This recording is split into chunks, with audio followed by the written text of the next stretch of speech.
He's here, I think I can. All right, oh. There you go. Oh, never mind.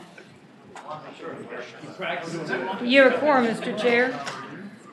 Okay, thank you, Madam Clerk. Good afternoon, everybody. Welcome to Agricultural Conservation and Natural Resources 2.0. We're here again.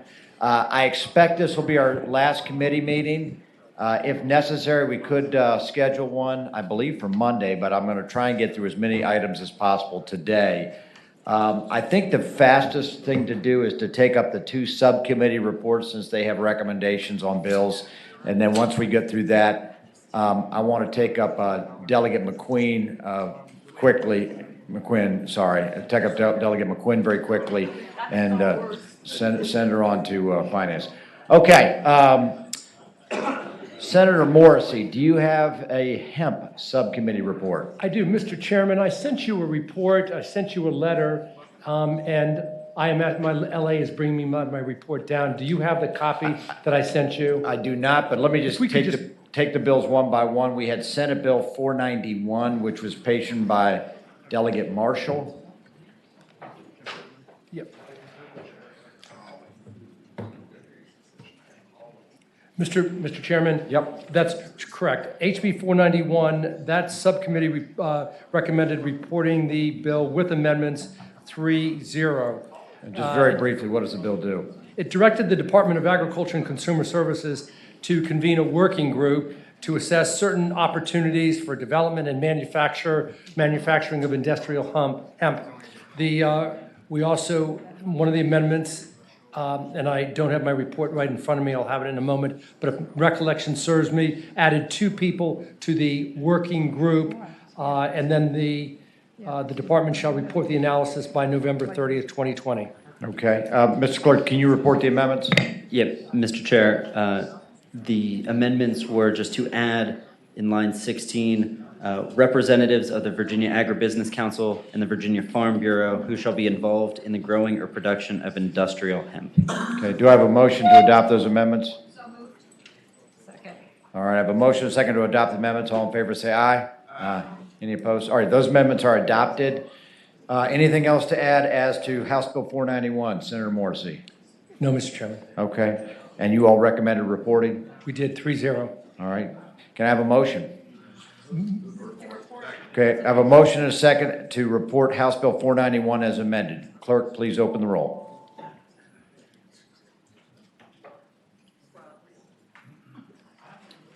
Yeas 13, nays 0. Okay, yeas 13, nays 0. And to state the obvious, since these were heard in subcommittee, we're not going to be public comment.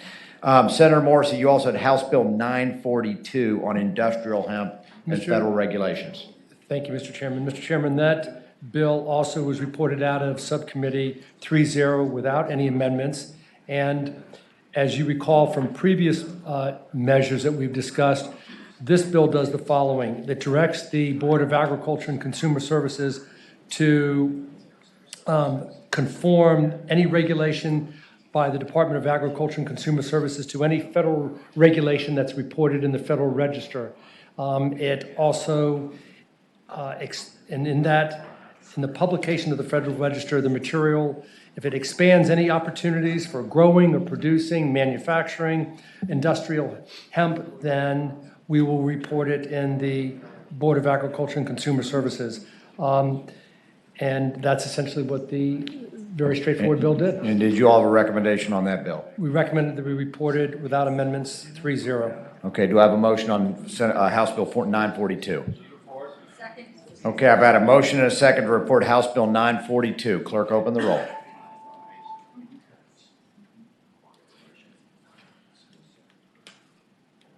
Yeas 12, nays 0. Okay, that bill is reported. Thank you, Senator Morrissey. The other subcommittee was companion animals with Senator Marsden. You had 2 bills. I did, Mr. Chair, and Delegate Orrock is here. We had his bill on domesticated animal liability for transmission of domesticated animal pathogens. Mr. Chairman, this reported out 2-0 from the committee of 3. And what this really is an expansion on the agritourism work we did years and years ago so that people could come out and learn about farming and learn about agriculture and get with nature. And this deals more with animal pathogens that people may get from being on these premises. It does not excuse, or it only provides simple protection against simple negligence, not gross negligence. And I think it's in keeping with the original intent of agricultural tourism.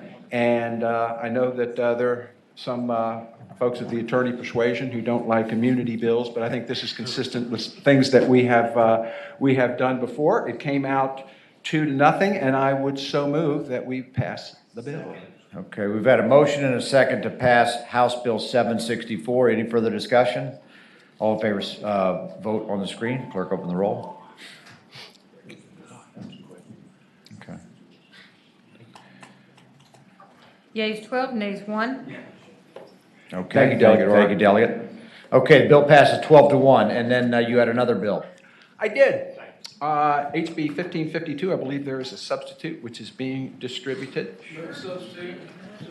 We've got a motion and a second to adopt the substitute. All in favor, say aye. All right, substitute is in front of us.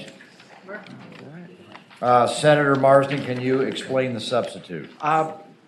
Since my first look at this point in time, Dave, could you report on the substitute and how it differs from the bill that came out of the Senate?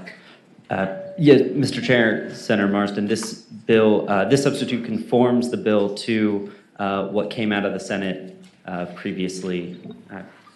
Blanking on whose bill that was. Was that Thank the you. John Bell bill? That is correct. The Bell bill? That is correct, Mr. Chairman, and I would move to conform the bill.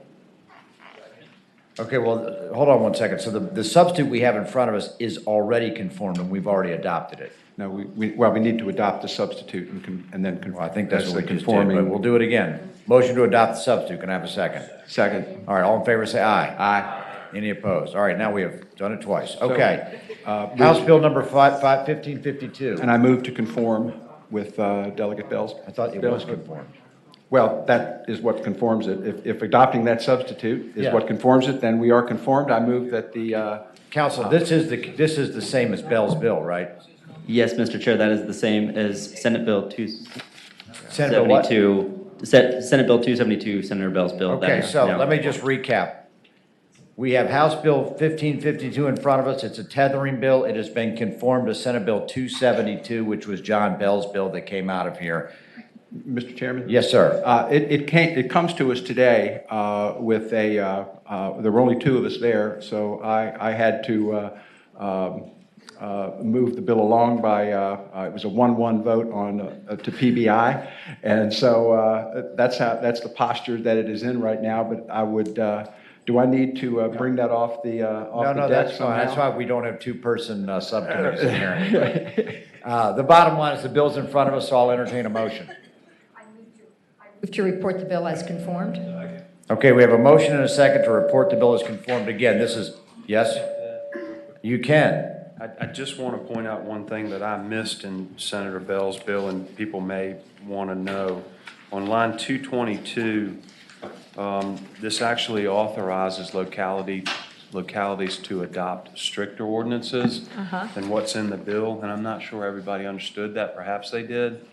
I know the folks worked really hard to get language. Line 39 through 46, which they thought was language everybody agreed with, but this gives broader authority to localities. May not make any difference to anybody. All right. It does to me. Let me ask counsel. The broader authority takes in 3.2-6503. Counselor, what does that code section relate to?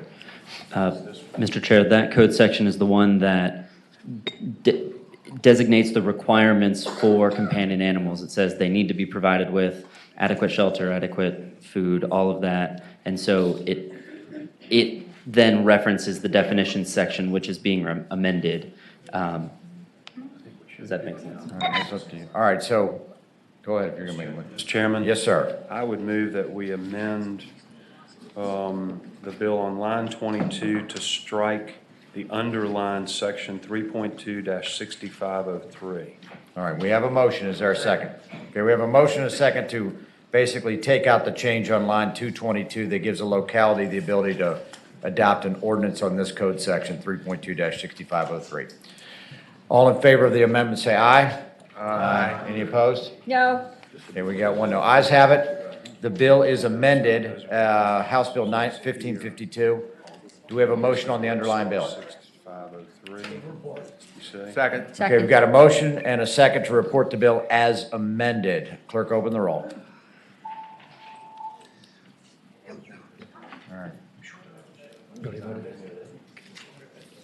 Yeas 8, nays 5. Okay, yeas 8, nays 5, the bill is reported. Okay, we're going to move along to the, is Senator McClellan here?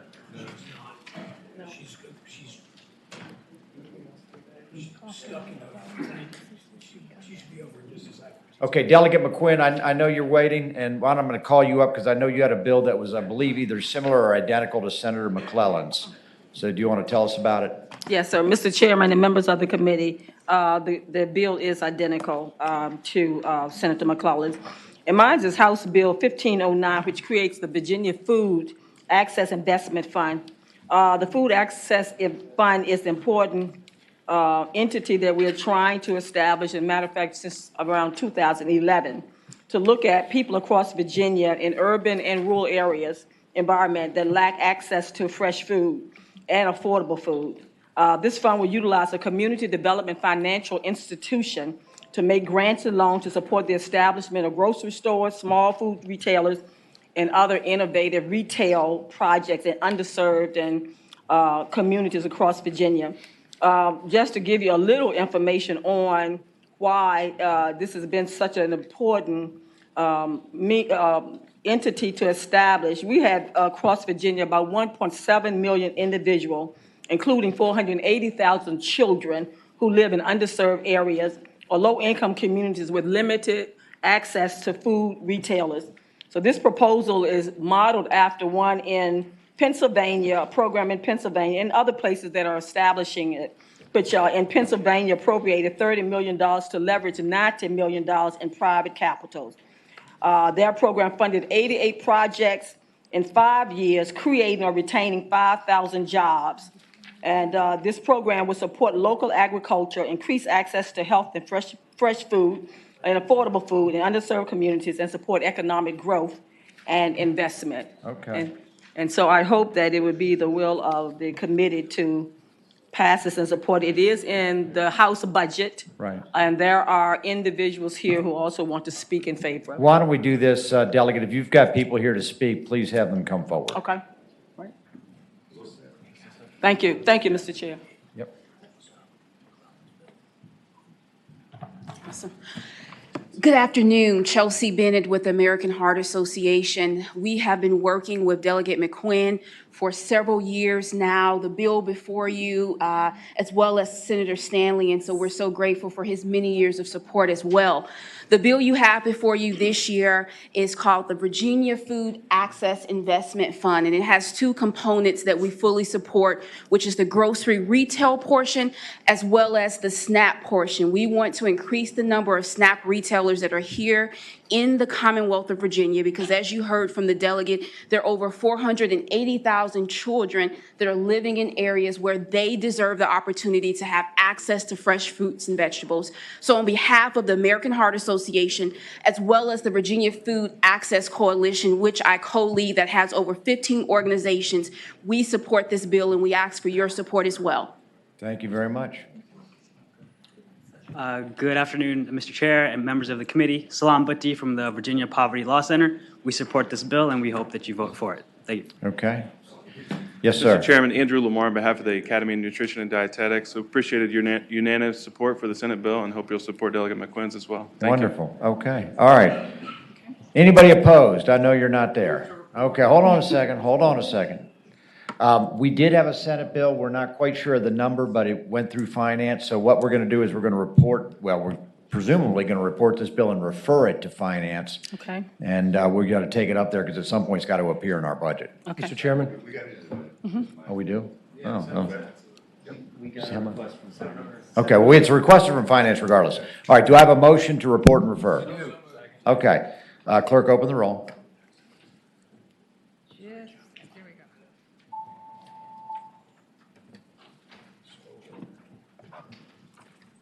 go. Yeas 14, nays 0. Okay, yeas 14, nays 0, reported and referred to finance. Thank you, Mr. Chair, members of the committee, and again, special thanks as well to Senator Stanley, who's been such a supporter in helping to Oh, come. don't make us reconsider. I love Senator Stanley, let me just say that. Okay, all right. Let me just give a preview. We're going to go to the They're roll all call. jelly, by the way. They're just jelly.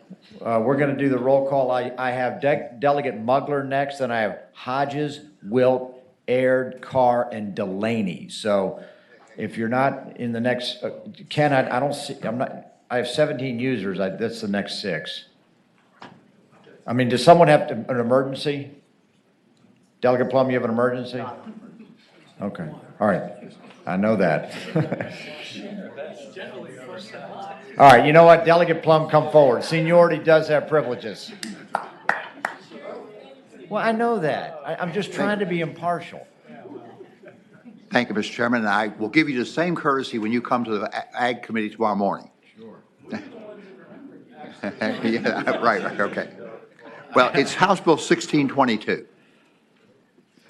The Preservation Trust Fund is a grant program managed by the Virginia Outdoor Foundation to support conservation easements, acquisition, and further of Virginia's land protection program. Now, easements are a great tool that the Virginia Outdoor Foundation uses, but they found that in the sometimes the easements don't work best for the land acquisition. They're sometimes overly complicated where a simple deed reservation, restrictive covenant, or a grant agreement would suffice. As a real estate foundation, the Virginia Outdoor Foundation is authorized to use all the real estate tools listed above, but in its grants program, and this is what we're talking about today, is limited to just one kind of instrument. What the bill would do would be to expand the use of these other instruments for land preservation. I have a member of the agency here if you have questions. Sure. Why don't you just come on forward. Thank you. Good afternoon, Mr. Chairman. I'm Brett Glimpf, the Executive Director of the Virginia Outdoors Foundation. Of course. This is a technical bill. As Delegate Plum said, we do a lot of work in the conservation easement arena, obviously. And our grant program is limited to projects that we can fund only for conservation easements. When we do work with localities, oftentimes they want to purchase parkland, they want to purchase the fee simple to make it available, and our grant program is not available to do that. So this is a technical bill that would add another tool in our toolkit. It aligns with our statutory powers as a real estate foundation, doesn't expand our authority, it's revenue neutral, and it tracks language in the code for the Virginia Land Conservation Foundation. Okay, any questions for Brett? And I have a question. Okay, so this would be you're helping other third parties, in other words, localities, acquire fee simple title. Yes, currently under the grant program, we can make grants for our projects as well, so that is included in this bill. But yes, it's intended to help localities and nonprofits with their projects, but we can fund our projects as well. That's currently how the fund has been administered for the 20-plus years that it's been in force. Okay, any questions? All right, anyone else in support of the bill? Anyone with a different opinion on the bill? Okay, we've had a motion and a second to report the bill. All in favor say aye, or excuse me, open the clerk, open the roll.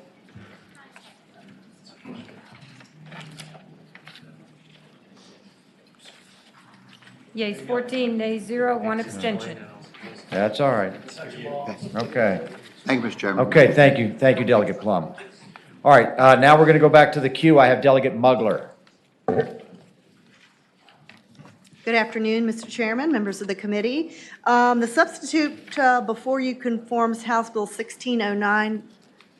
Do you all have a substitute before you? Do we have a substitute? Okay, go ahead. My House Bill 1609, it aligns with Senator Hanger's Senate Bill 747. The committee reported unanimously that bill and passed it out of the Senate unanimously. The substitute also includes modified terminology in paragraph C, accepting technical comments from the DEQ that was received later in the process. The same technical changes were added to the Senate bill on the House side with Senator Hanger's concurrence. And so today's substitute for my bill makes it the same as your Senate bill. I would ask that the committee look favorably upon it. Okay, any questions for Delegate Mugler? Okay, and you said we passed this out unanimously? Okay, all right, we're good. All right, can I have a motion? Second. We have a motion and a second to report House Bill 1609 as conformed. Clerk, open the roll.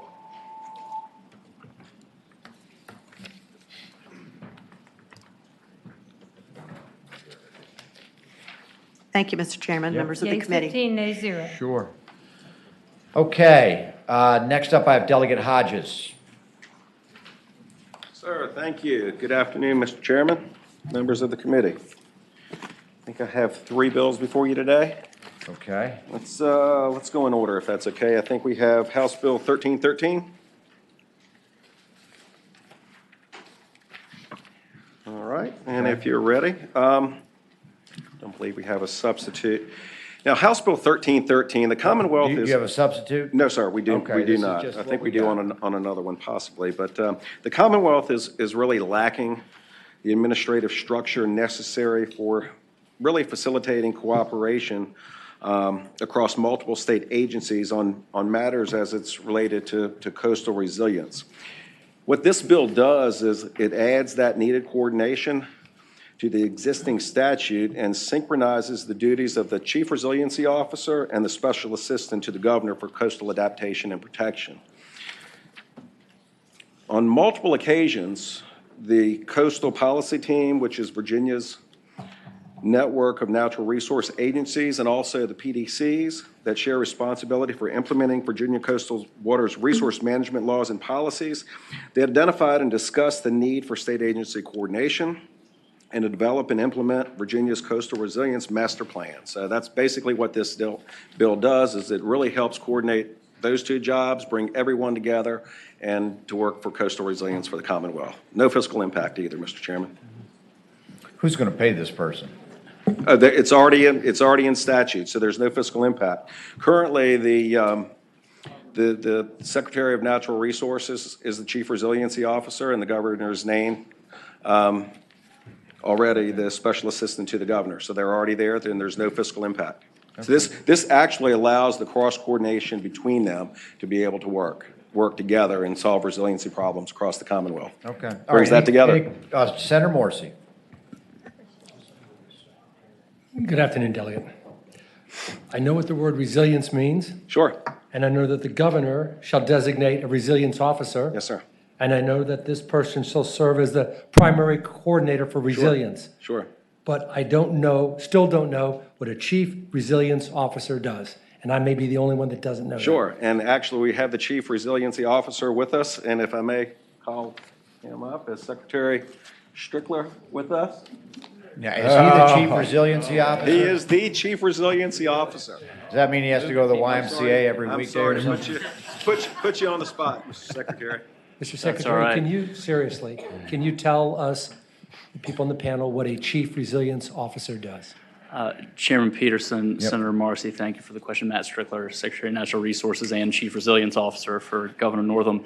The idea of Chief Resilience Officer, and a lot of this is reflected in the legislation that Mr. Hodges has, is to look across all of our state agency operations and make sure that we are doing agency operations, rulemaking, permitting, state building, infrastructure projects in a way that makes sure that those projects are resilient, particularly to the impacts of climate change, but also to other threat factors that could potentially affect operations or something that's in the built or natural environment. So it's a little bit of a kind of a cross-cutting nebulous position, but the idea is to be able to have kind of a global view on everything that would impact, things on which the Commonwealth is spending money and time, and make sure that those are resilient and able to stand up to physical threats.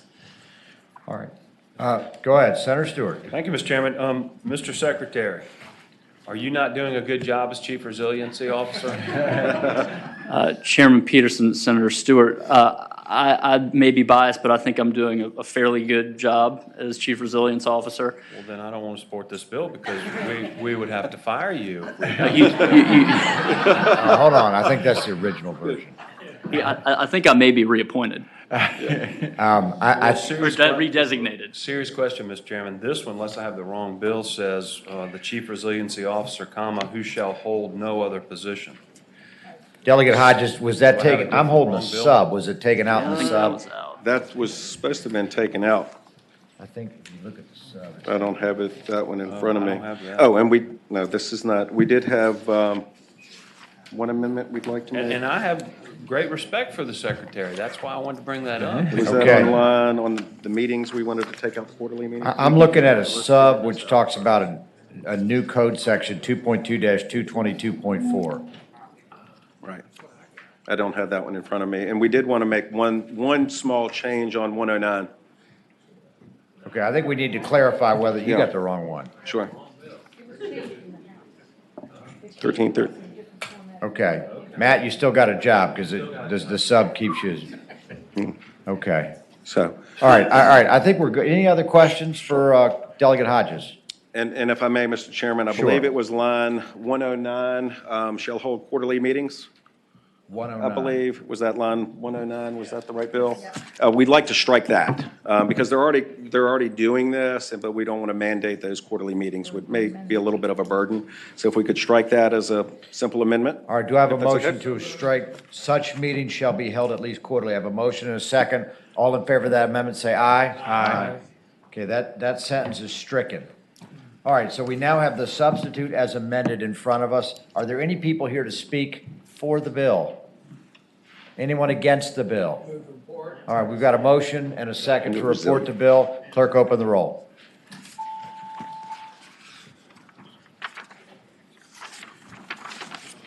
Yeas 14, nays 1. Mr. Chairman.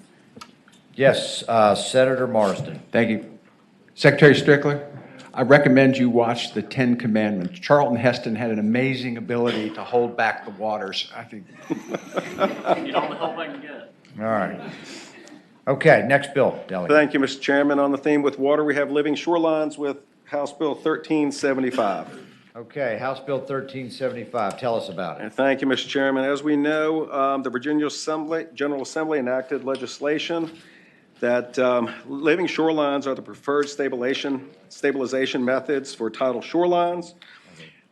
And, they also protect water quality. But unfortunately, when living shorelines are designed, they are not always designed to any FEMA flood standard protection. So we have grant dollars that are going out. They're not built to a particular storm standard. They're washed away, and significant dollars are actually lost. So basically what this does, and with this simple language, and it's permissive, living shorelines, when appropriate, should be designated to a tidal storm surge elevation referenced in a FEMA flood insurance study prepared for the locality pursuant to the National Flood Insurance Program. And basically what this does in a nutshell, people say, why is it permissive? Why do we need to do this? By doing this and building it to a particular storm standard, it opens significant federal dollars by building those to a FEMA storm standard to get these living shorelines done. We have a very successful living shoreline grant program in the Middle Peninsula. And because this permissive definition is not added, we are leaving significant dollars on the table for building living shorelines to protect water quality and for resilience. Well, since I own a farm in the Middle Peninsula, you got my attention, so. Yes, sir. Okay, any questions for the delegate? All right, anyone here to speak for or against the bill? Okay, I've got a motion and a second to report the bill. Clerk, open the roll.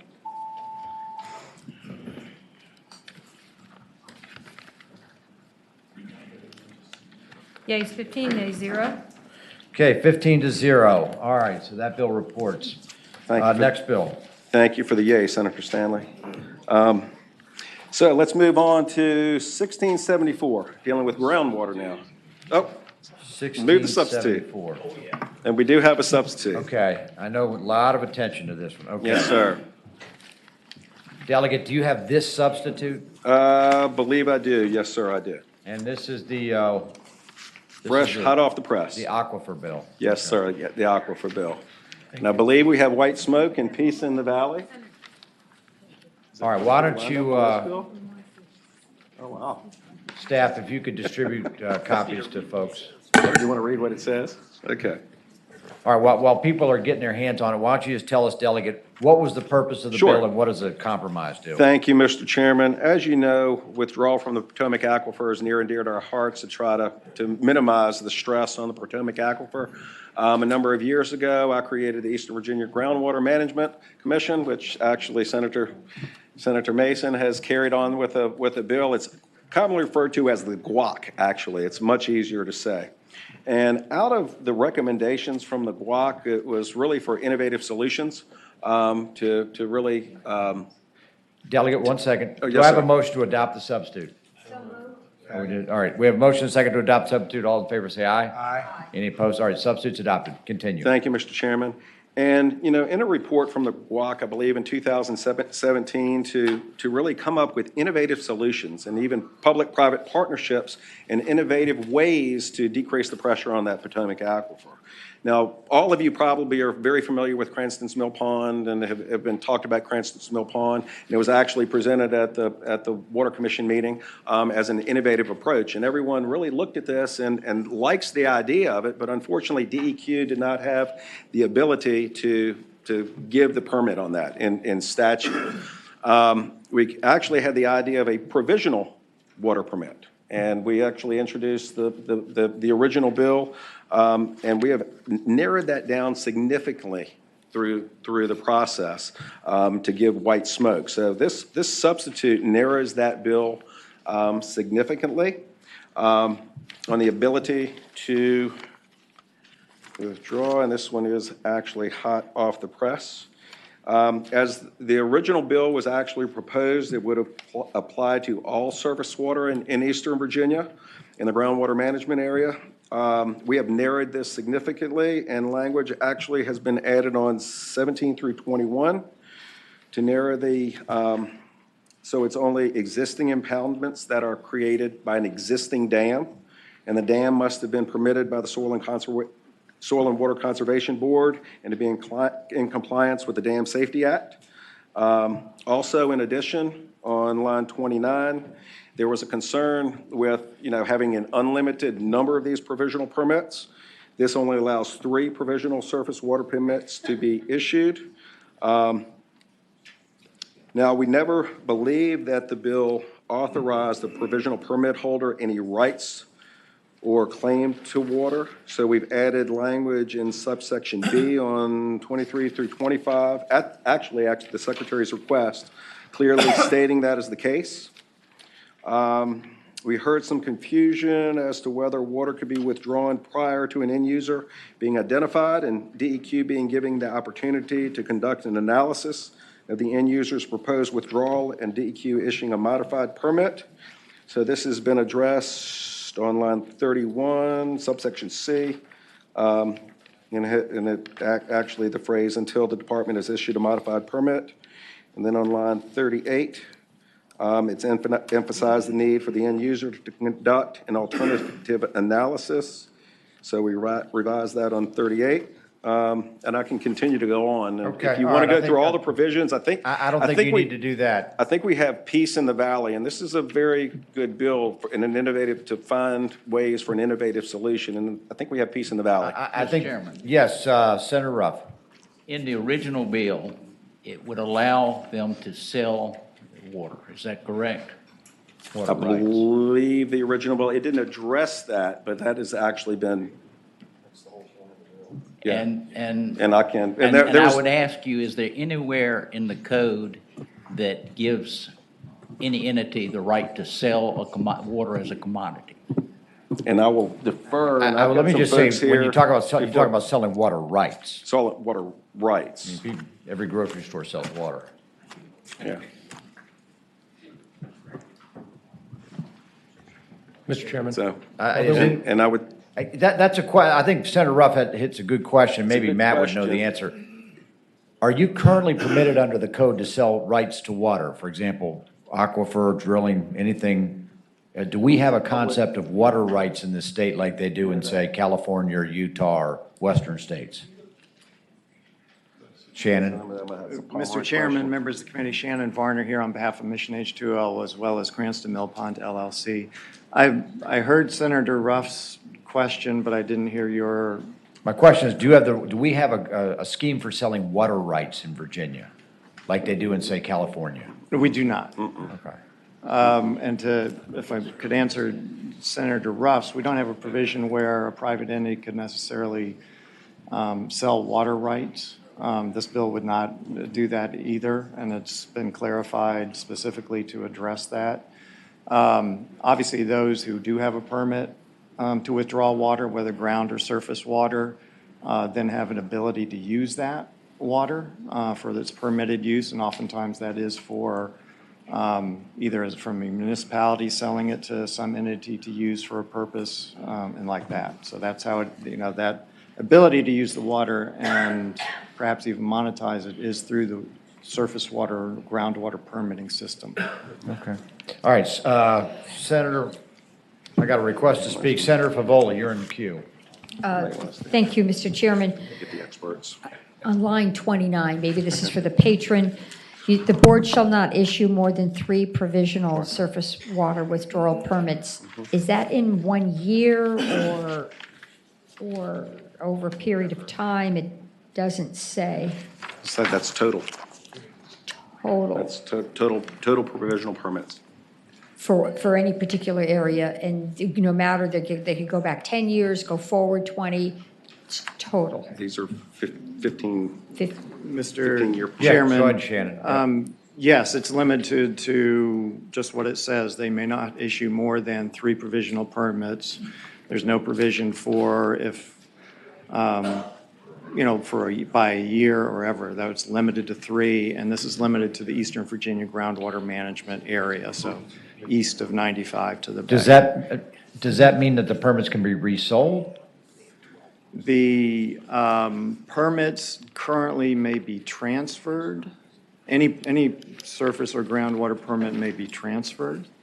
And, if I have a business that holds a water withdrawal permit, right, I sell my business, the permit is then transferred as part of that So transaction. it's assignable, it's conveyable. Right. Mr. Chairman? Yes, Senator Favola, go ahead. Follow-up question. So if you get a permit, that permit lasts for how long, I guess is my, maybe.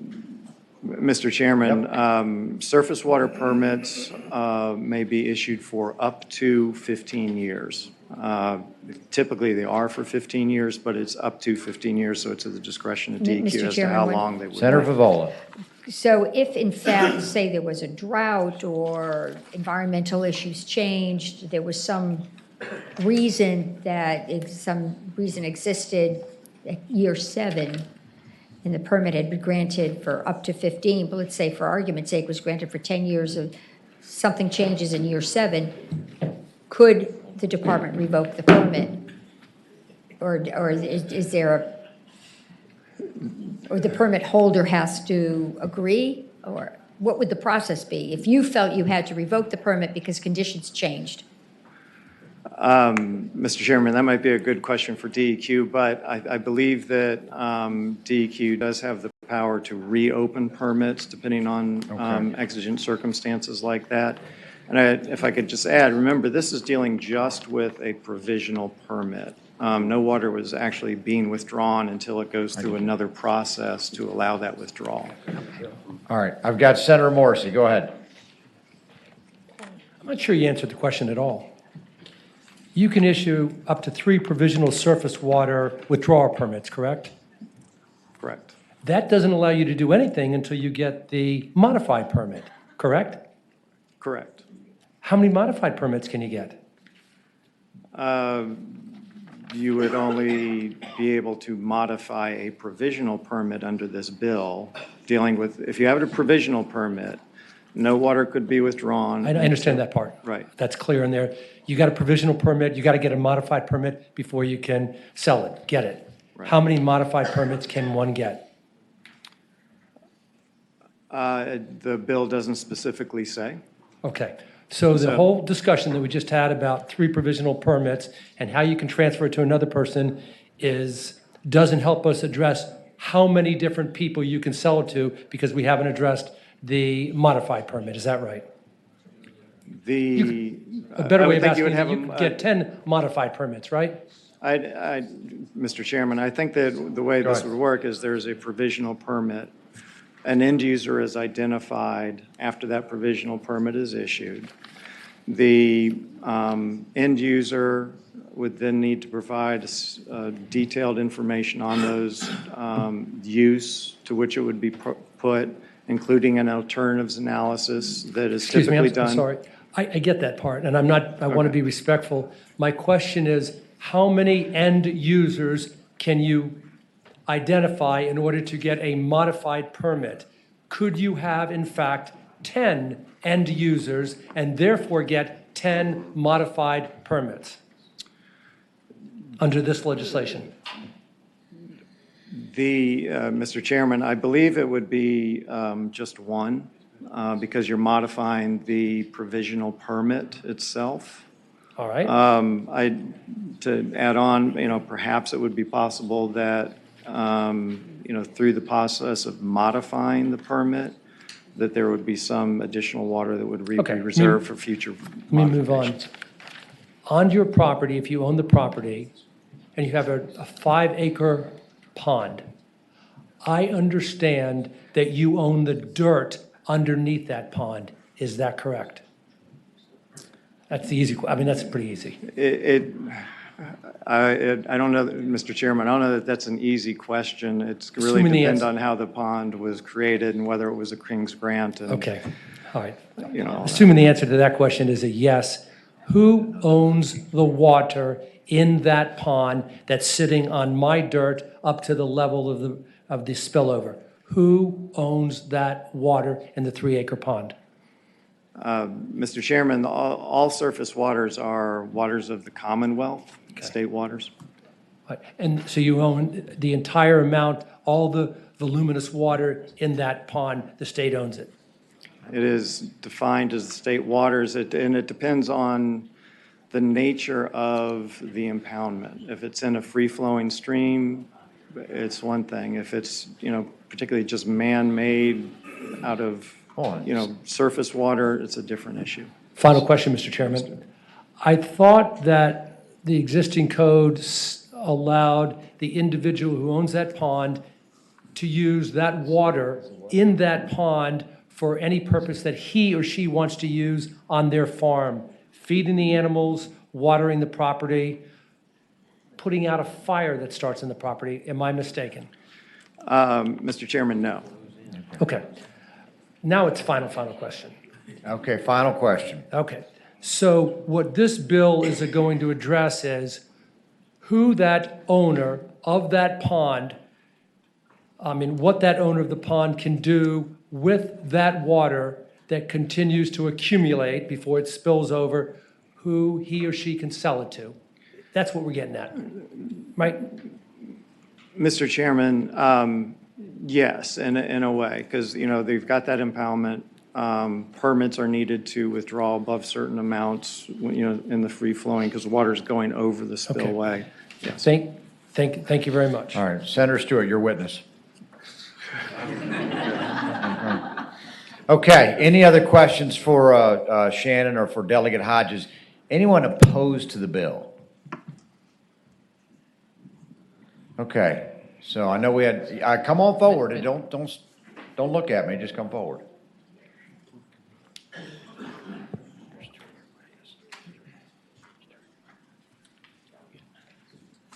Mr. Chairman, members of the committee, Jay Ford, Chesapeake Bay Foundation.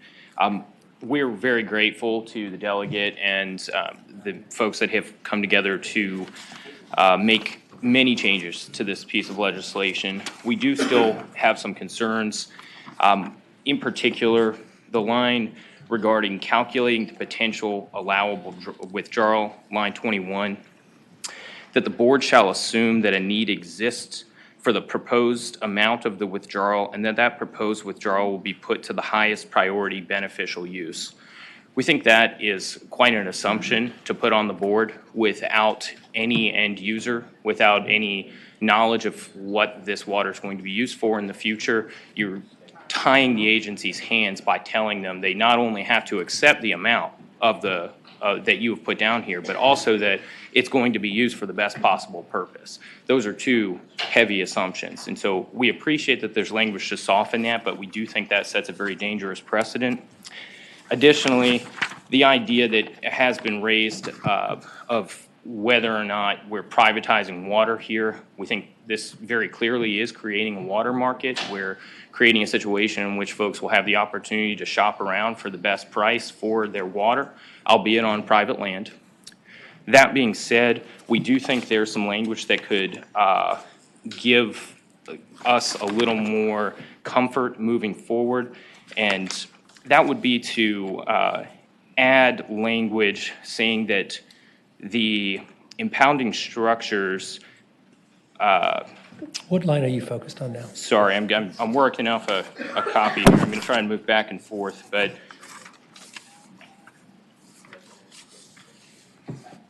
so we're looking at the language starting on line 17 regarding the 3 conditions for the impoundment, and the picking up with section 2, the impoundment was created by an impounding structure, and then inserting existing and permitted. Mr. Chairman? Senator Mason. Can I interrupt just for a second, Yeah. please, Mr. Chairman? Give him the right bill, please. Mr. Chairman, if I may. Yeah. This line you see behind me, not one of them has stepped foot in my office. We have worked through the Okay, House. hold on. We've worked patiently on this bill, and not one person has entered my office. We've had bipartisan support and been over backwards for the administration to be neutral on this. Okay, Delegate. And I do take offense for them now coming up and trying to work on this bill at this point and doing this when we had actually peace in the valley. And if I may, I'm Delegate? sorry, Mr. Chairman, to do I mean, I that. can carry it over for the year if you want. We can work on it all year. But I'm sorry, Mr. Chairman, but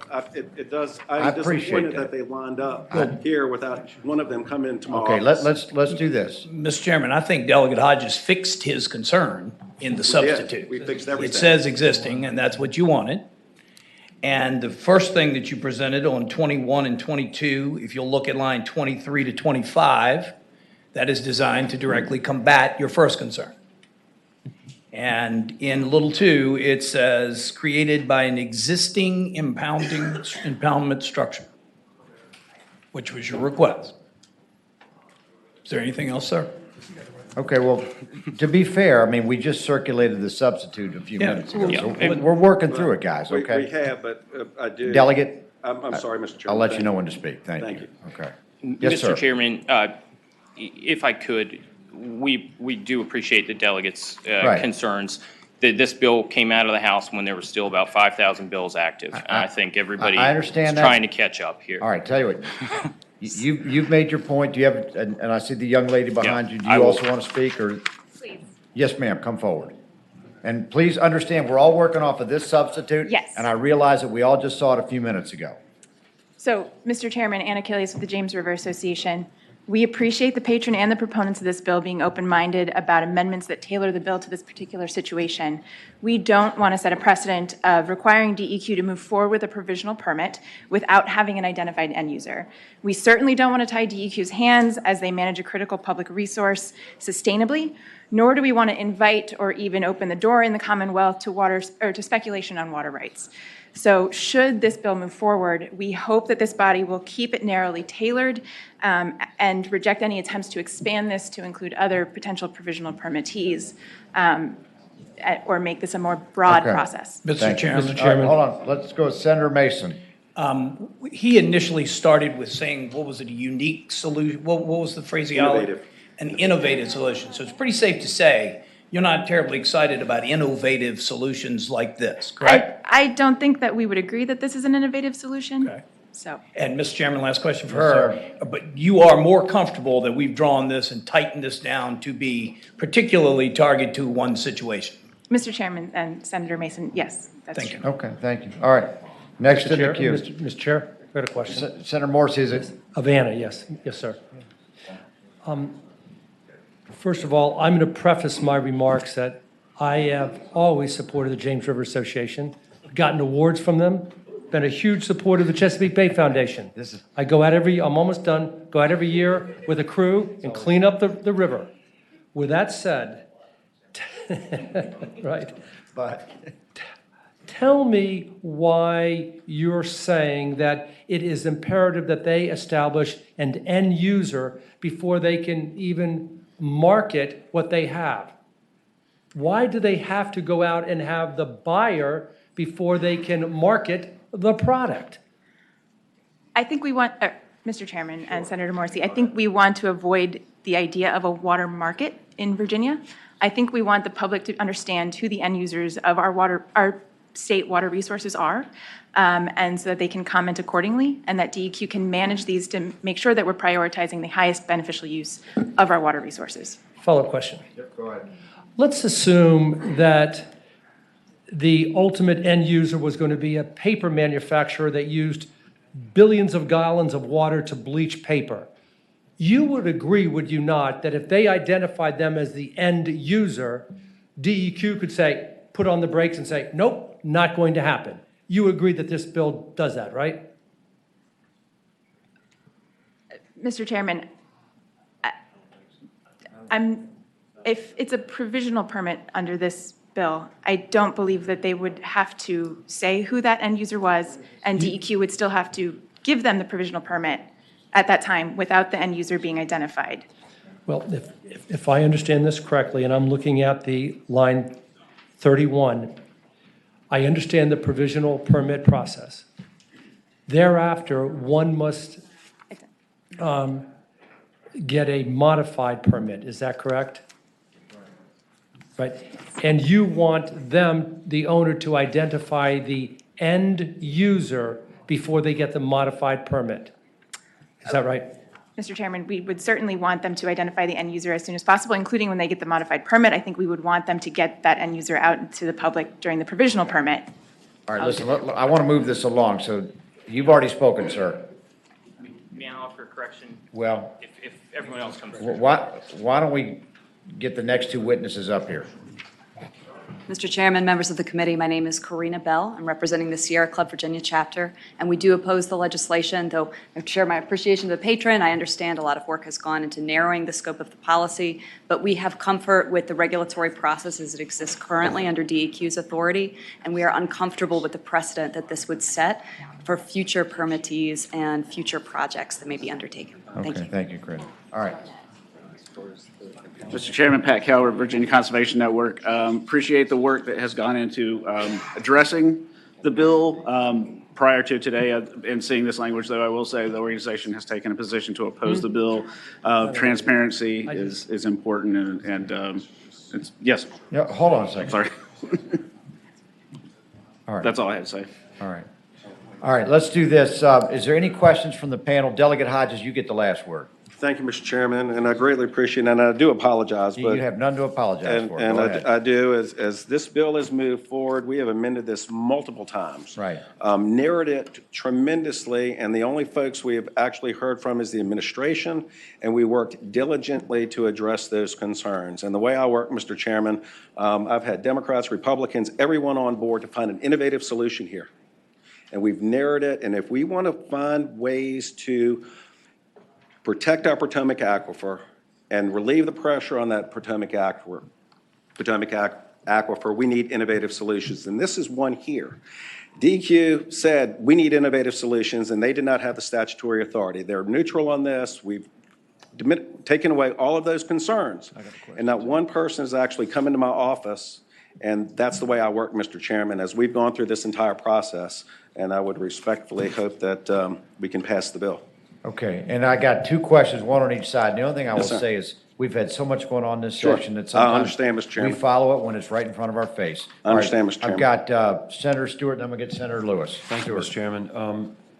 Mr. Chairman, I supported this bill in its original form. I have some questions now with this enactment clause that give me a little bit of concern.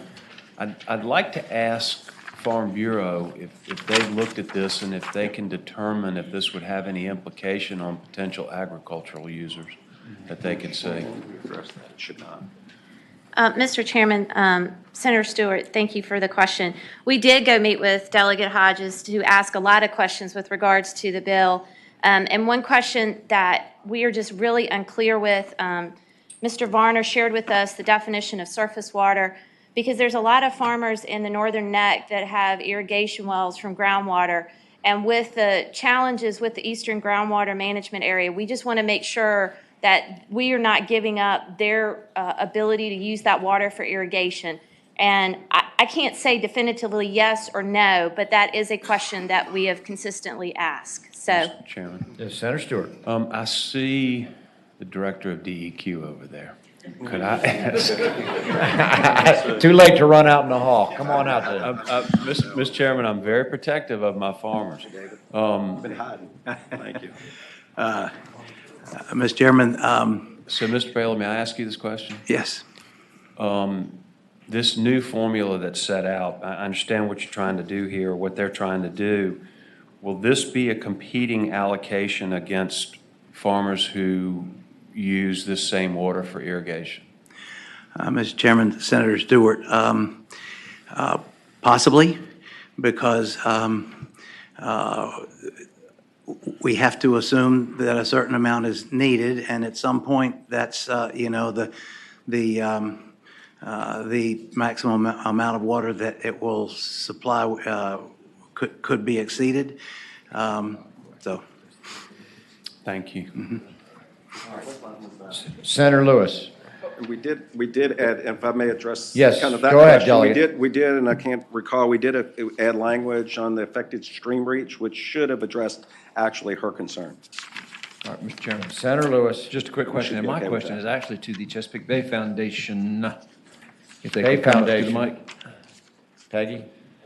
Or going up? Yes, sir. Jay, so you read the substitute, the correct substitute, the most up-to-date substitute? I did. And what do you, with what are your respect to- impressions of that? Like I said, we're very grateful for the work that everyone has done on this, but out of respect for Senator Mason, I took my seat, but after reviewing it, I'm not sure we're saying the same thing. What we were looking for is language that said, at the time of enactment, the impoundment would need to be in place. And what this says is that the impoundment would have to exist before they applied for a provisional permit. So the difference there being, if we're worried about people creating a prospecting in the water market, we don't want to create a situation where there's an incentive for you to take marginal land, say, I'm going to create a valid impoundment, but then I'm going to capture water for resale in the marketplace. And so by adding language that said the impoundment needed to be existing as of an enactment of this language, we would tamp down on that speculation in the water market. All right. Senator Morrison, then we got to wrap this up. Got a question for Director of DEQ. David?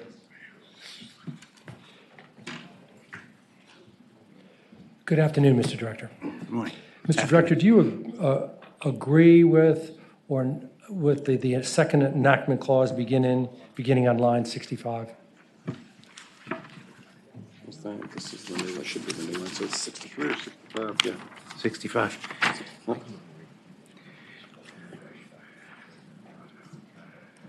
Because my understanding is you're neutral on this bill. Since the amendments were made, that is true, Mr. Chairman. You're Senator okay with Morrissey, it? we're neutral on the bill. We're neutral. But what about this enactment clause? Are you okay with that? Mr. Chairman? Yes, go ahead, David. Yes. All right, let me ask you a question then. This enactment clause says that if a water withdrawal permit application was made as long as 14 months ago and denied, that it is now reopened for review, does it not? I'm sorry, would you? Sure. If you look at line 67, it uses the word whether still pending or denied. So it appears from this second enactment clause that if a surface water withdrawal permit was made and denied, through the normal channels, that it will now, can be under review again. Isn't that correct? That's what that says, yes, Mr. Chairman. And you're okay No? with that? As I understand it, yes. Final question. Why did you take an inconsistent position yesterday that if something was denied, you do not? All right, you know what, that's argumentative. No, let me ask the question a different way, chap. Can I assume that the policy with DEQ regarding reviewing applications is going to be consistent from one piece of legislation to another, specifically as it pertains to reviewing applications? Mr. Chairman, I would like to reserve any comments that I have to this particular issue and not to a matter that's under litigation. All right, well, fair enough. That's a good position. Okay. Mr. Chairman, I know you're trying to wrap this up. Yeah. But, and I appreciate what Delegate is trying to accomplish in his area, but I do believe that this is a major change that will, some other legislator in the coming sessions will say, okay, they did it there, so we're going to make water rights a commodity, and I think it's just a bad public policy. And Mr. Chairman. Yep, Senator Mason. Real quick, I just want to thank the Secretary and Mr. Paler, who were not comfortable with this plan at the beginning, and the patron. I did not intend to call Mr. Ford down. I thought that the particular element that spoke to existing structures was exactly what we're shooting for there. So if I misunderstood that, I'm sorry. But I think Delegate Hodges, you make this very specific to a project, and that's our goal. And so that's what we were trying to do here, is narrow this down. And it had before, so we don't set a precedent, because you'd have to fill these requirements. And so that was the attempt, and a lot of work along the way, so we appreciate your effort. Okay. Mr. Chairman, I move that the bill be carried over till next year. Substitute motion. I've got a motion and a second to carry it over. I've got a substitute motion to report. Okay, the motion to report dies for lack of a second, so we're back to the original motion. Motion to carry the bill over. Clerk, open the roll. Yeah, you did. Keith, I'm Thank you for sorry. time, Mr. Chairman. Yes, sir. Yeas 13, nays 0.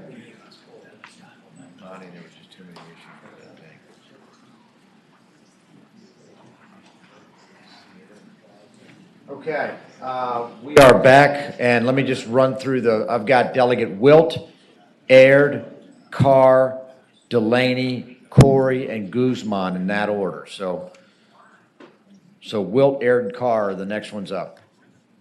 Thank you, Mr. Chairman, Delegate committee Wilt. members. You have before you House Bill 1237.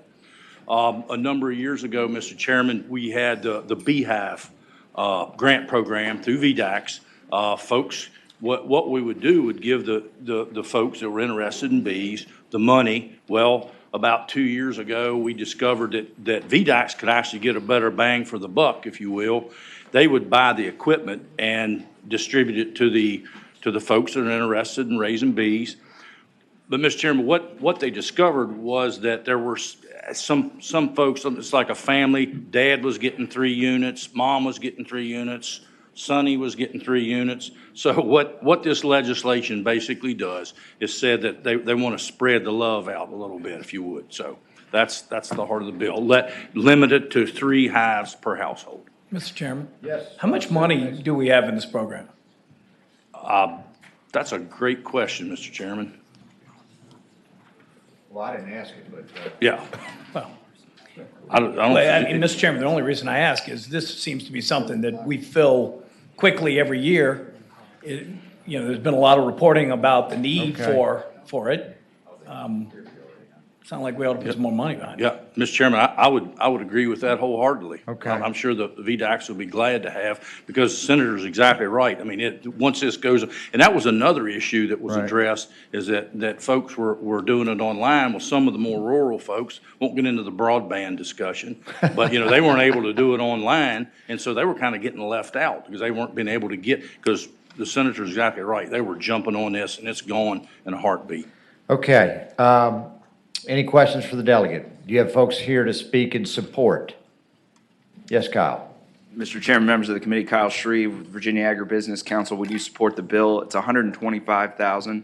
It was gone in 12 hours this past year. And I had members that were unable to participate because of the internet problem in which the current language says first come, first serve.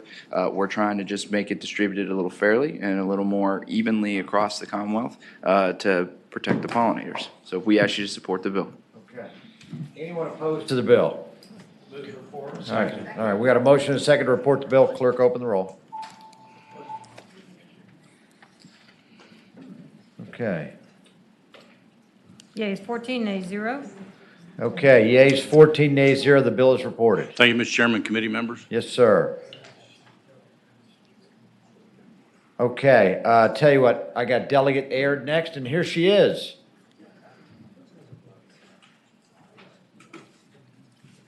Okay. Hello, Mr. Chairman and Hold on one members. second. Attention, folks. Joe. Yes, ma'am, please proceed. Thank you, Mr. Chairman. You have House Bill 1707 before you. Mr. Chairman and members of the committee, last session, we passed House Bill 2471, which established the Clean Energy Advisory Council, which is dedicated towards identifying ways that low to moderate income families can have access to solar. This bill merely removes the sunset so that we can continue to allow this board to do its work. It also extends the board's membership from up to 17 members. And it also would allow for specific types of individuals to be represented on the board. So that is someone who has law experience dealing specifically with the electric cooperative and municipal electric companies, and also someone who has experience with solar specifically. And then the last thing it does is allow the authorization from DME to oversee the administration of the Power Renewable Grant Program. Okay. And that's All the right. bill. Seems pretty straightforward. Do you have anyone as a witness? Okay. Anyone here against the bill? Any questions for the delegate? We'll entertain a motion. All right. We have a motion and a second to report the bill. Clerk, open the roll.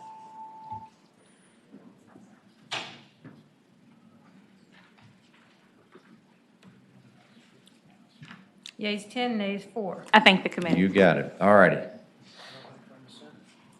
10-4, bill reports. Okay, we have next Delegate Carr.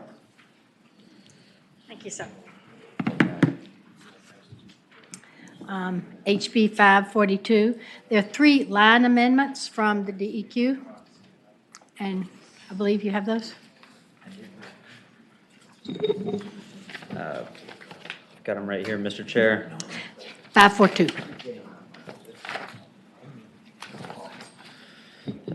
So that's correct. There are 3 line amendments. They begin on line 140.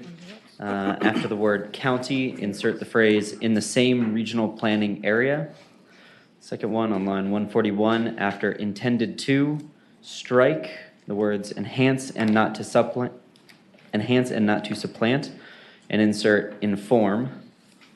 And then the last one on line 142, after compacts, just strike the remainder of that line all the way through agreements on line 143.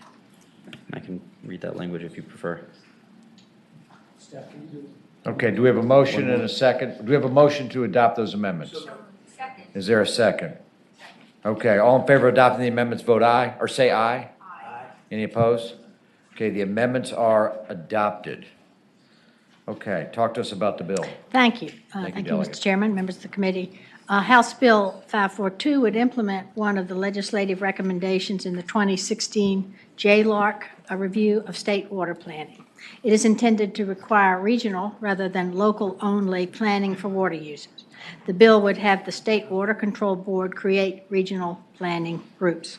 Localities would then be required to do their planning for water needs collaboratively in these groups rather than individual silos by themselves.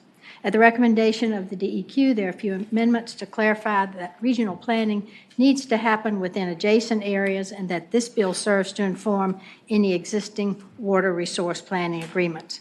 I'd also note there's a fiscal impact based on DEQ's need for additional staffing. There is a $231,000 in the budget, in the House budget to fund their needs. And as mentioned, this is a JLARC recommendation, and Justin Brown is available from JLARC to answer any questions the committee may have. Okay. Oh, we got a question here. Senator Stewart. I always have a question about these bills. Delegate Carr, what does this bill do to allow us to bring in the paper mills with regard to their use of water in this regional planning strategy? Good question. Justin Brown with the Joint Legislative Audit Review Commission. Mr. Chairman, Senator Stewart, I think that raises a really important question about the role of thinking more broadly than maybe historically we have about water needs. And I think the creation of the Eastern Virginia Groundwater Management Area was kind of the recognition of that a long time ago. I'm not sure if there's anything specifically in this law, the way it's written, that would kind of address that. But I think to the extent within the basins in that area, if it's recognized that that is kind of a super regional need, if you will, to address that, this would be one vehicle to do it. But I'm not sure it directly would address that. Yeah, Senator Stewart. That's my point. So if we're going to establish regional work groups, and we know that the big user is withdrawing all the use, are we having to create this just because the big user's withdrawing all that water? Then can't we get at the big user and bring them into this some kind of way? I think that will be one way to approach it. I think here, it's not just groundwater, it's also surface water. But I also think that if that was identified as the main priority across these regions, I think it could be used to accomplish that. Mr. Chairman? Yeah, Senator Favola. Question for the patron. We do, you know, the state does have different, the Northern Virginia Regional Commission, for example, is Region 8. So we have these different regional planning districts already established. So I'm just curious, why would we require each locality in a regional planning area rather than that regional planning area itself to develop the water plan? And first question, then I have a second. Mr. Chairman. Betsy, go ahead. I think there are already areas that do regional planning, and this was not to interfere with their work. So this is like moving forward with the areas that are not doing regional planning. But in here, it has each locality in a regional planning area should develop rather than each planning area. I guess maybe the planning area needs to hear from each locality, but. I'm sorry. Go ahead. Yeah, go ahead. Go ahead. Mr. Chairman, I think the way that was written by Legislative Services was to have the State Water Control Board to create regions where the water is. So these would be in the basins. And the idea would be for every locality in that particular basin, they then would have to conduct their planning, frankly, where the water is, not just where the local jurisdictional boundaries are. And it would be a change from the way that historically Virginia has done it. But we did a review 3 or 4 years ago, and Texas, Florida, and Georgia really went to this model and really said that it makes a lot of sense because the planning is done where the water is, not where the artificial jurisdiction lines are. It also has some ancillary benefits in terms of like the quality of planning that you can do because the big localities can help the small localities. Mr. Chairman, but it is a change. Senator Favola. Yeah, okay, you tickled it out for me. It is but it's not necessarily a bad change. It's still a regional plan. The localities feed into it, and you've got it targeted towards a certain area.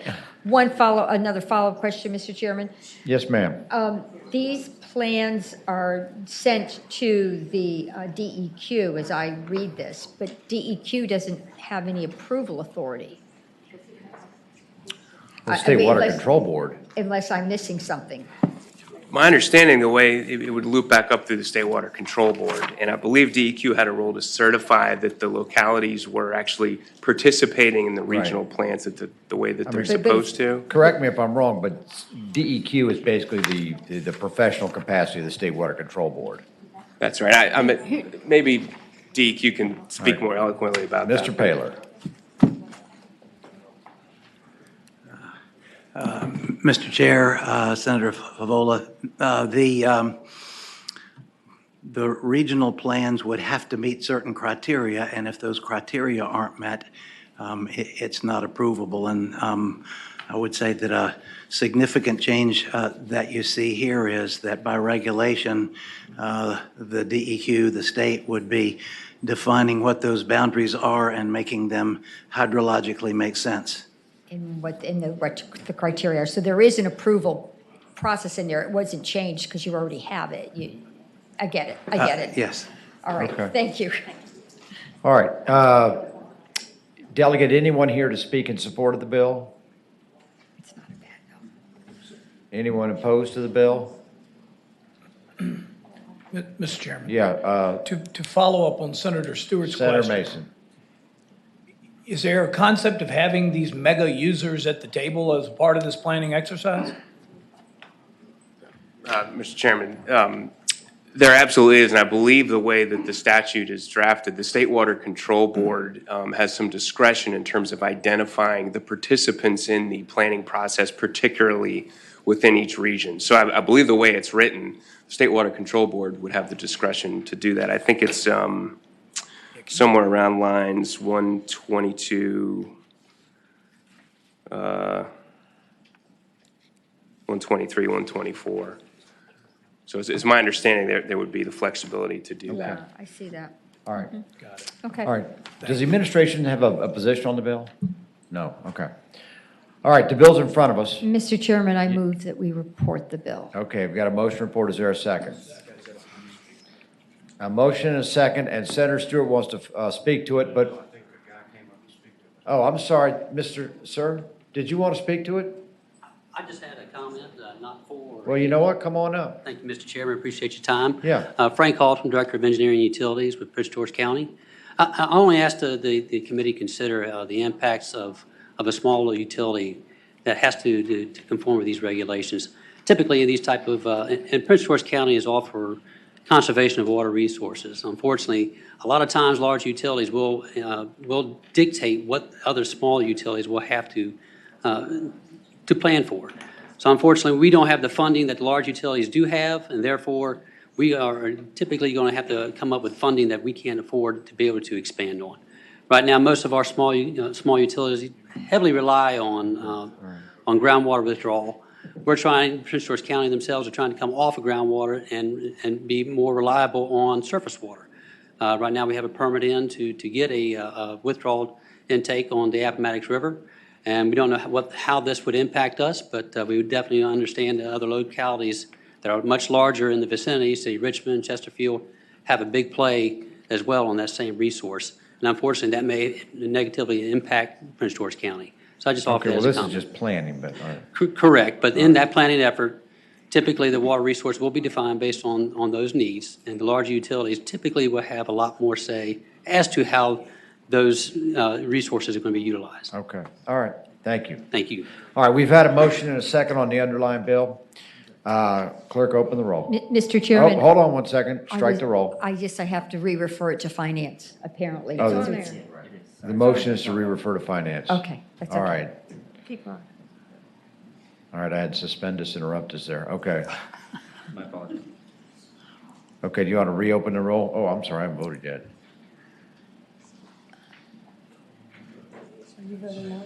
What's that? I don't have Mark. Okay.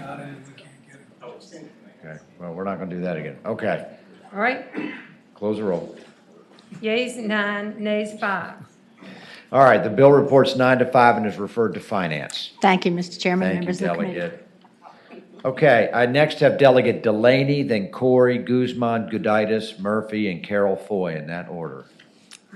Delegate Delaney. Good afternoon, Mr. Chairman and committee. So I've got two bills with you today. I think the first one should be really easy because it is the same as my senator's bill and the chairman's bill. Yeah. That's a So good one. mine is HB 414. This is the bill that defines reasonable restrictions by which homeowners associations can affect a homeowner's installation of a solar project. My bill is in identical form as Chairman Peterson's Senate bill, which passed out unanimously. So I'll put that before you. Okay, so just by preface, House Bill 414 has to do with solar installations in HOA communities. We passed this bill out, I think, out of general laws, but it's in the identical form. It passed the Senate unanimously. I'll entertain a motion. Move to report. All right. Clerk, open the roll.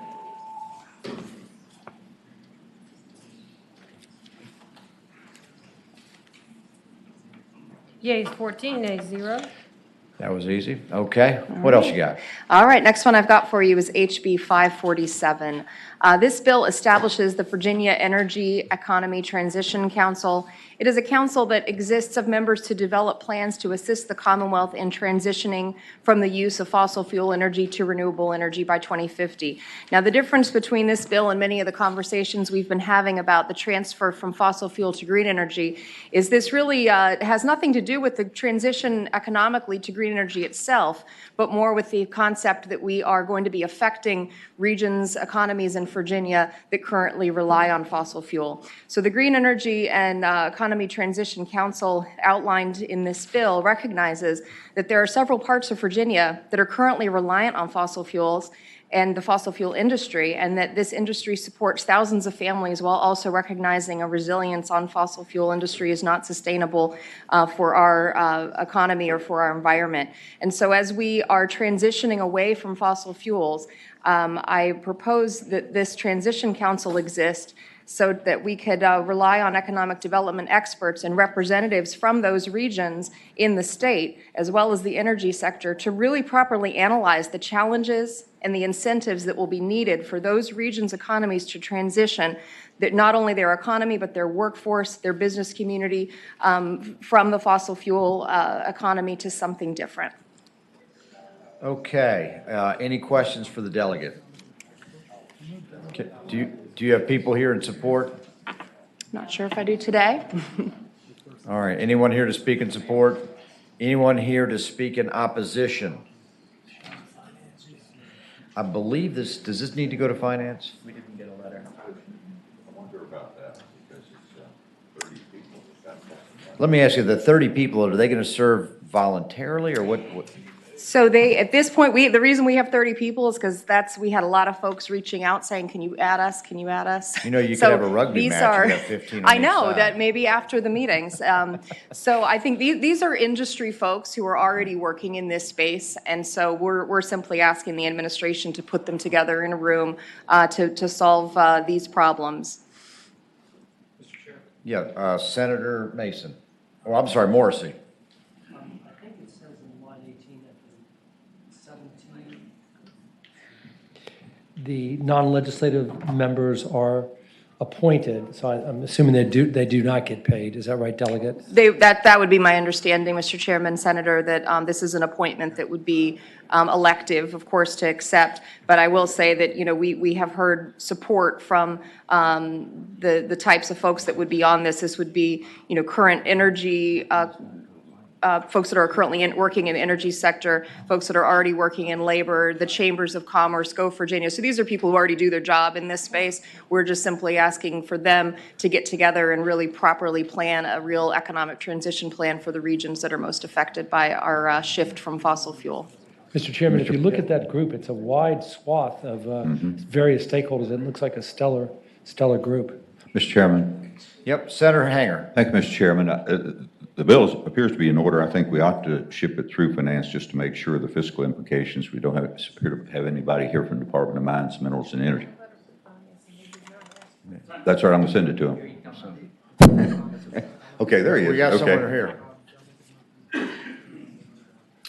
Good afternoon. I'm Michael Skiffington, Director of Policy for DMME. We don't have a position on the bill. I will point out that we are already staffing 4 boards and authorities with no general fund appropriation, and we are required to staff this one as well. And this one is twice as large as any other authority we currently staff. I'm going to support Senator Hanger's motion. I support the bill, but I think before we load up too many commissions and councils, I think we need to kind of figure that out, especially if this is going to be, we're going to have some degree of compensation for these folks. Move to report and refer. Okay. All right, we have a motion or a second to report and refer the bill to finance. Clerk, open the roll.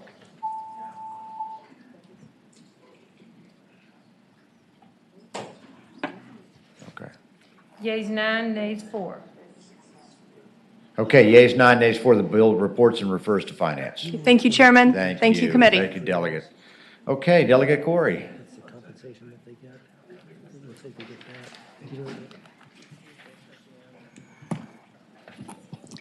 Good afternoon, Mr. Chairman and members of the committee. I have HB 1329, which is based on a report from the Department of Forestry, basically quantifying as best you can without numbers the value of trees on watersheds and how that can be a major benefit to the Chesapeake Bay watershed. And what my bill does is it requires localities to add the language of the penalties that's already in the code into their ordinances. It does not require them to enforce it. It's just one step a little closer to reminding people how important it is not to violate the requirements, the ordinances of the Chesapeake Bay watershed, specifically not to cut down trees without proper authorization. And there is no fiscal impact. That's the bill. Okay. This is a question for staff, I think. It talks about cities, counties, and towns in Tidewater, Virginia. Is that a defined term in the code? Yes, Mr. Chair, it is. And it's everything east of the fall line? Don't have it off the top of my head. I don't believe it's everything east of the fall line. Let me Delegate, look you up know the code. answer. It's my understanding that that encompasses the watershed, all of the watershed, Chesapeake Bay watershed. No, I'm getting some shaking heads Oh, behind you. okay. Well, whoever's shaking, could they, Peggy, can you come forward? that's okay. Mr. Chairman, members of the committee, Peggy Sander, Chesapeake Bay Foundation.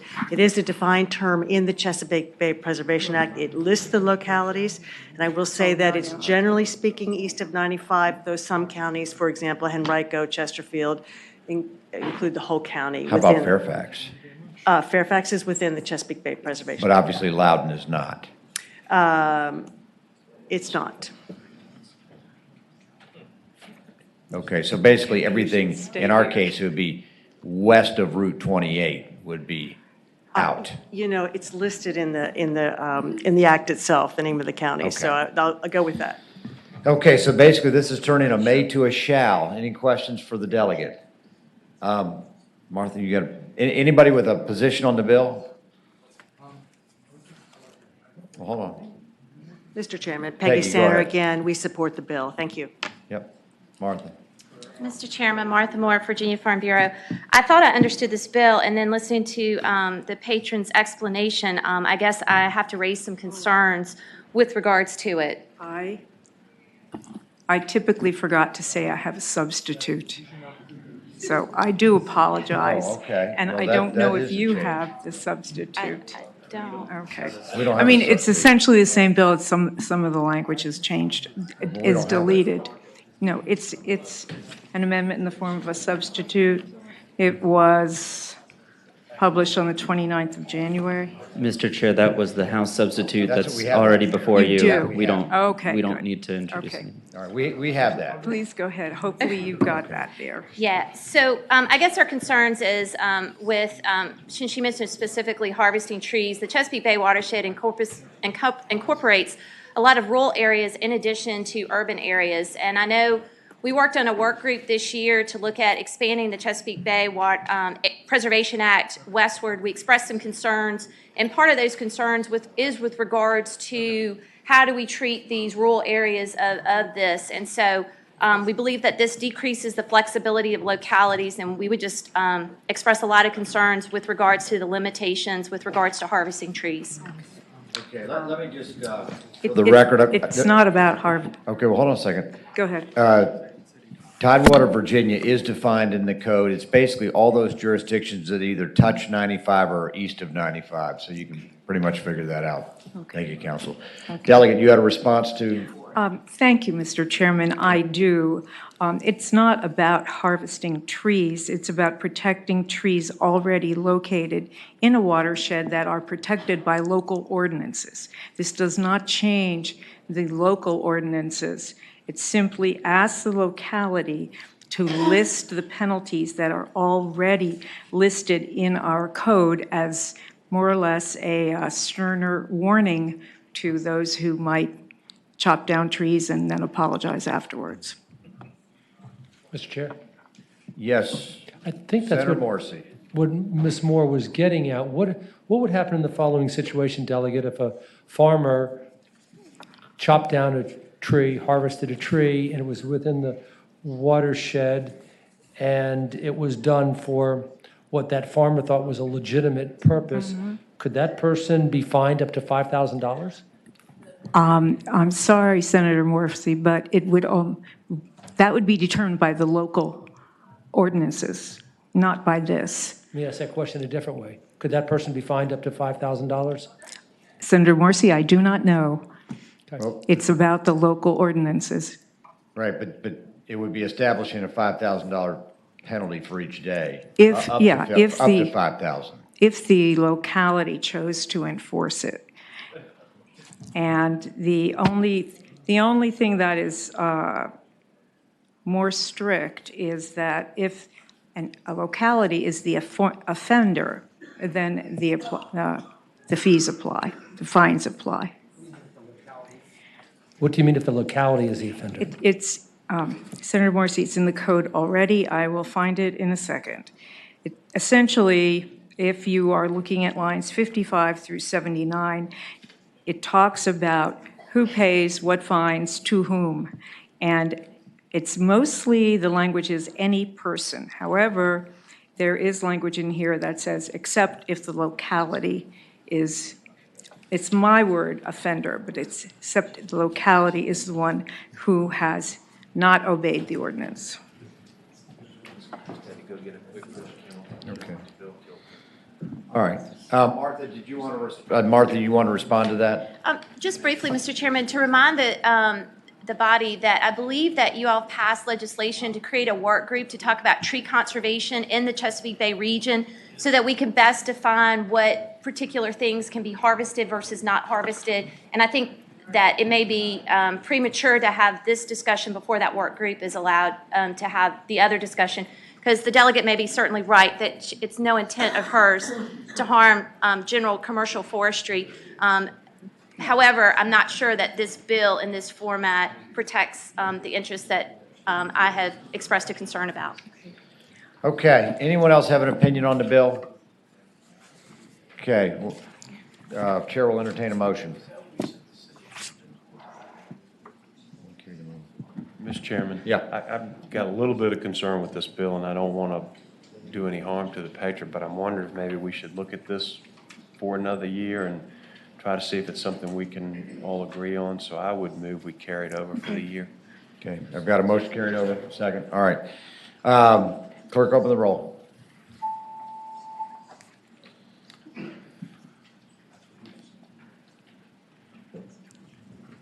All righty. Yeas 15, nays 0. We're going to take Thank a second you. look. And I will say, Delegate, we've had a bunch of these tree bills, I noticed. and they've all sort of ended up in the same place, which has got 2021 on it, so. I tend to think that that's the right thing to do. We Please bring should it look back. at Thank all you. of them. I agree with you. Thank you, Madam. Okay. All right, Delegate Guzman. Thank you, Mr. Chairman. Members of the committee, I bring House Bill 1002. Okay, 1002. Yes, ma'am. Thank you, Mr. Chairman. This is an administration bill.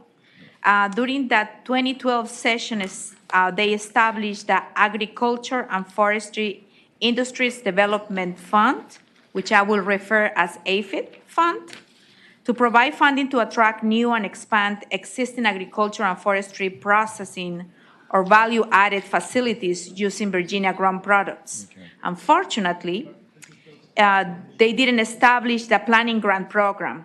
Instead, language authorizing the program has been included in the budget of 2012 and budget of 2014.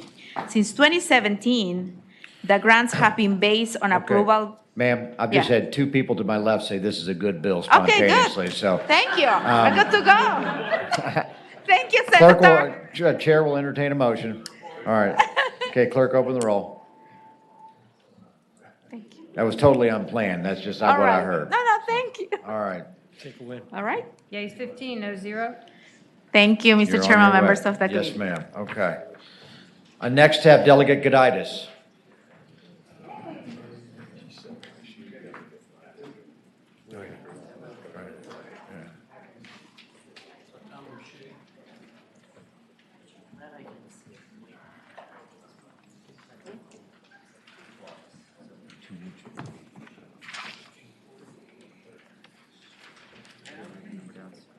Okay, what you got for us, Wendy? Thank you, Mr. Chairman. I think we did hemp already. Morrison, Did we? That'd be cool. I believe that's already passed. HB 1430, exactly like SB 918 from Senator Marsden. Okay, let me work backwards. That, for some reason, that was not in our hemp subcommittee. But it is similar to another bill we... Mr. Chair, this bill is identical to Senator Marsden's SB 918, with the exception of the Senate Finance Committee added the clause. Okay, so I guess what we'll need to do is add the clause. Do I have a motion to do that? So moved. All right. Yeah, I don't want to do it. So it's been moved and seconded that we add the clause to House Bill 1430. All in favor, say aye. Aye. Any opposed? All right, so the clause is added to 1430, which I don't think, does this need to be referred to finance? No, we already did get a letter. We did get a letter. Mr. Chair, we got the letter on this bill last week. All right, here's and what then we're we going to passed it by for the do. day. We've already added the clause. I'm on finance, so you probably don't need to be there. I'll be there for you. Mr. Chairman, it's my understanding that the budget includes this, both budgets. I realize that. That's why I said you don't need to be there. Okay. You're good. This is all good. All right. Okay. Clerk, open the roll.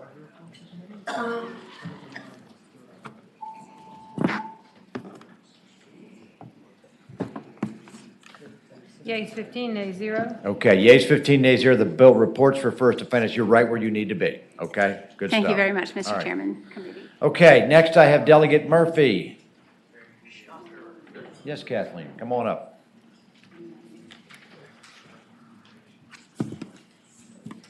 Be nice. Yes, ma'am. Okay. Just suggesting. This is House Bill 1458. It is an administration bill. The Department of Environmental Quality experiences delays in permit application reviews due to incomplete project information and project design information that is not advanced enough at the time of the permit application. So this legislation allows DEQ to administratively withdraw a permit application if the application is incomplete or if the applicant has failed to respond in a timely manner to their request for additional information. With this legislation, they'll be able to focus on permit applications that contain enough information to move forward, and this will help reduce permit review timelines. The legislation will also speed up permitting by incentivizing permit applicants to Okay, provide. Delegate, I think this is good. You This love just it, allows right? people to pull it back, and you don't have to go through a lot of red tape. That's exactly right. Yeah, move the bill. Sounds All right, good. I've got a motion, and a second to report the bill. Clerk, open the roll.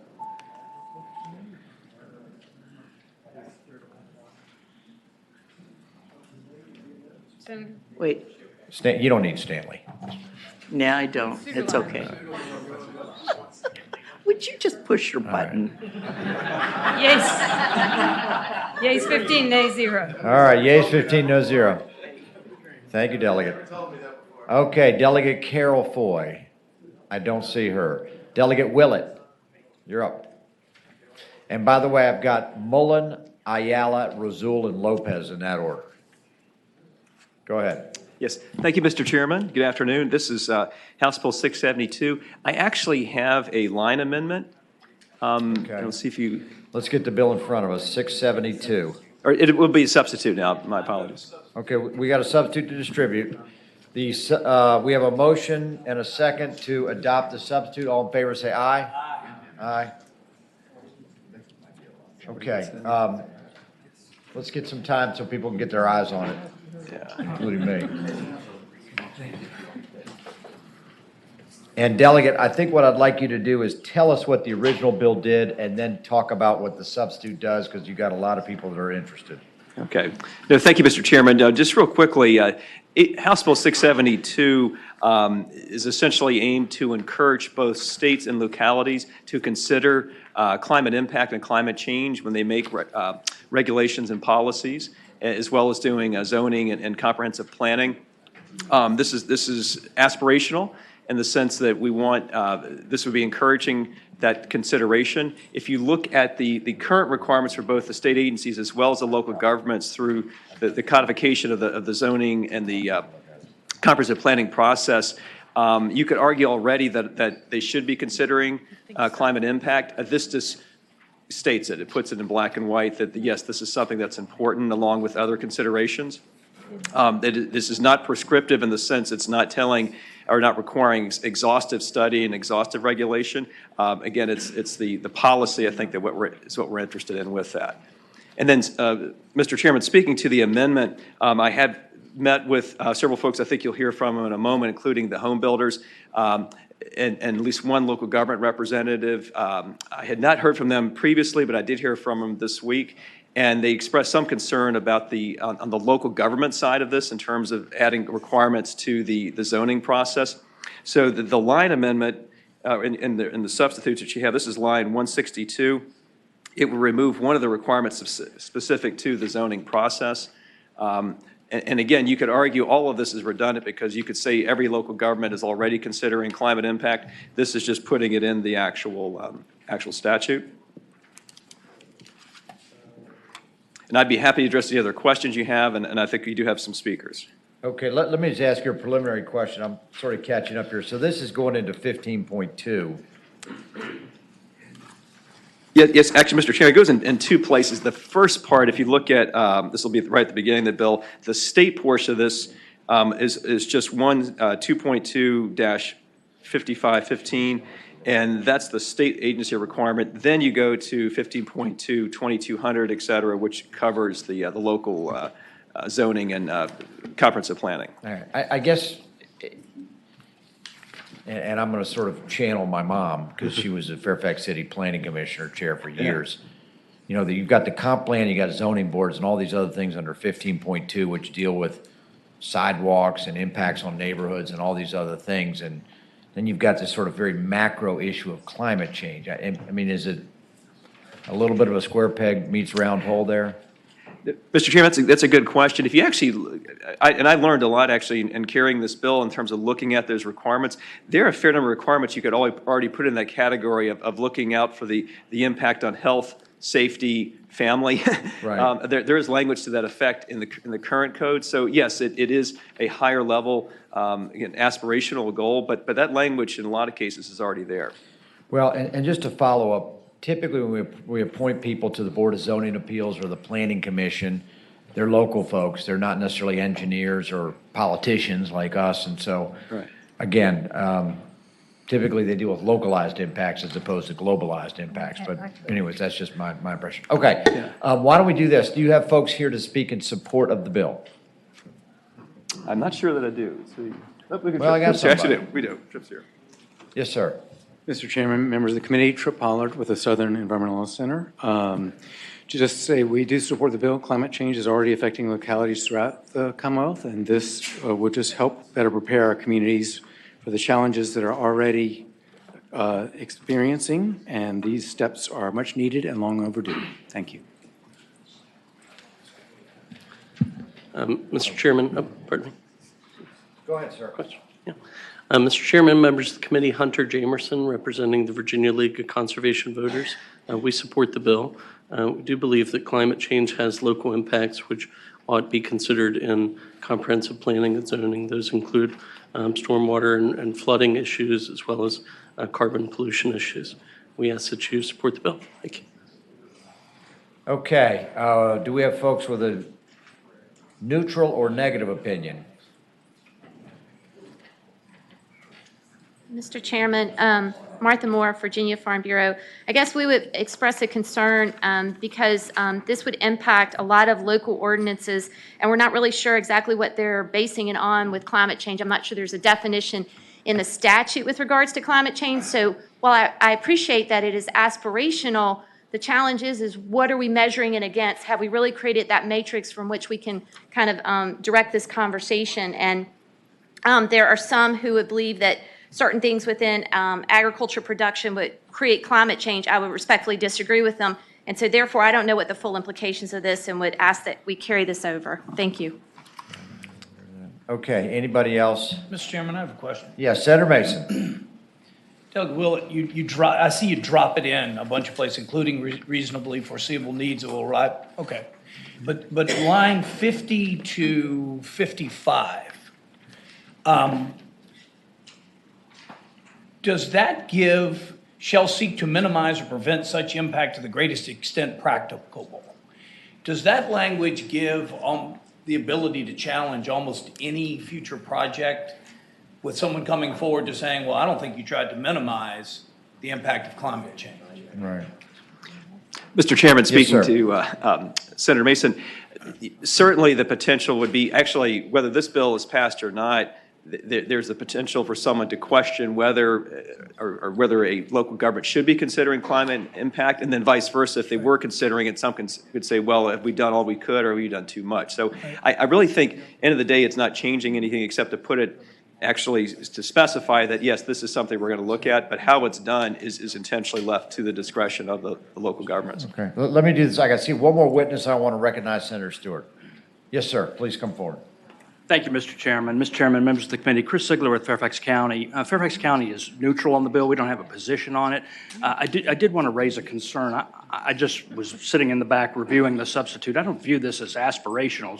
It seems mandatory on local governments, and it's a shall language.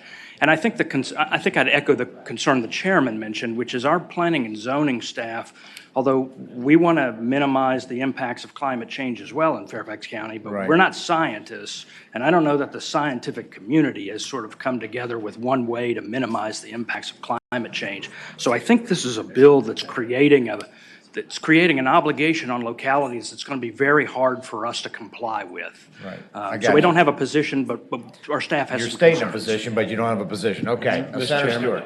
I think the gentleman from Fairfax is being kind. I think it will create a situation for counties that they are incapable of dealing with, and I say that representing a county. Right. And the Senator Mason is exactly right.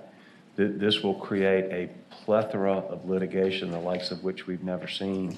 Mr. Pretty much Chairman? anybody who wants to build a house could be challenged on this particular Okay, issue. let me, I'm going to do a little bit of chairman's prerogative here because the delegate has had some very good legislation this year. I just think this is a little bit overambitious because planning and zoning is a little bit of a different animal than trying to solve climate change. And I agree, transit-oriented growth, it's all part of a larger whole.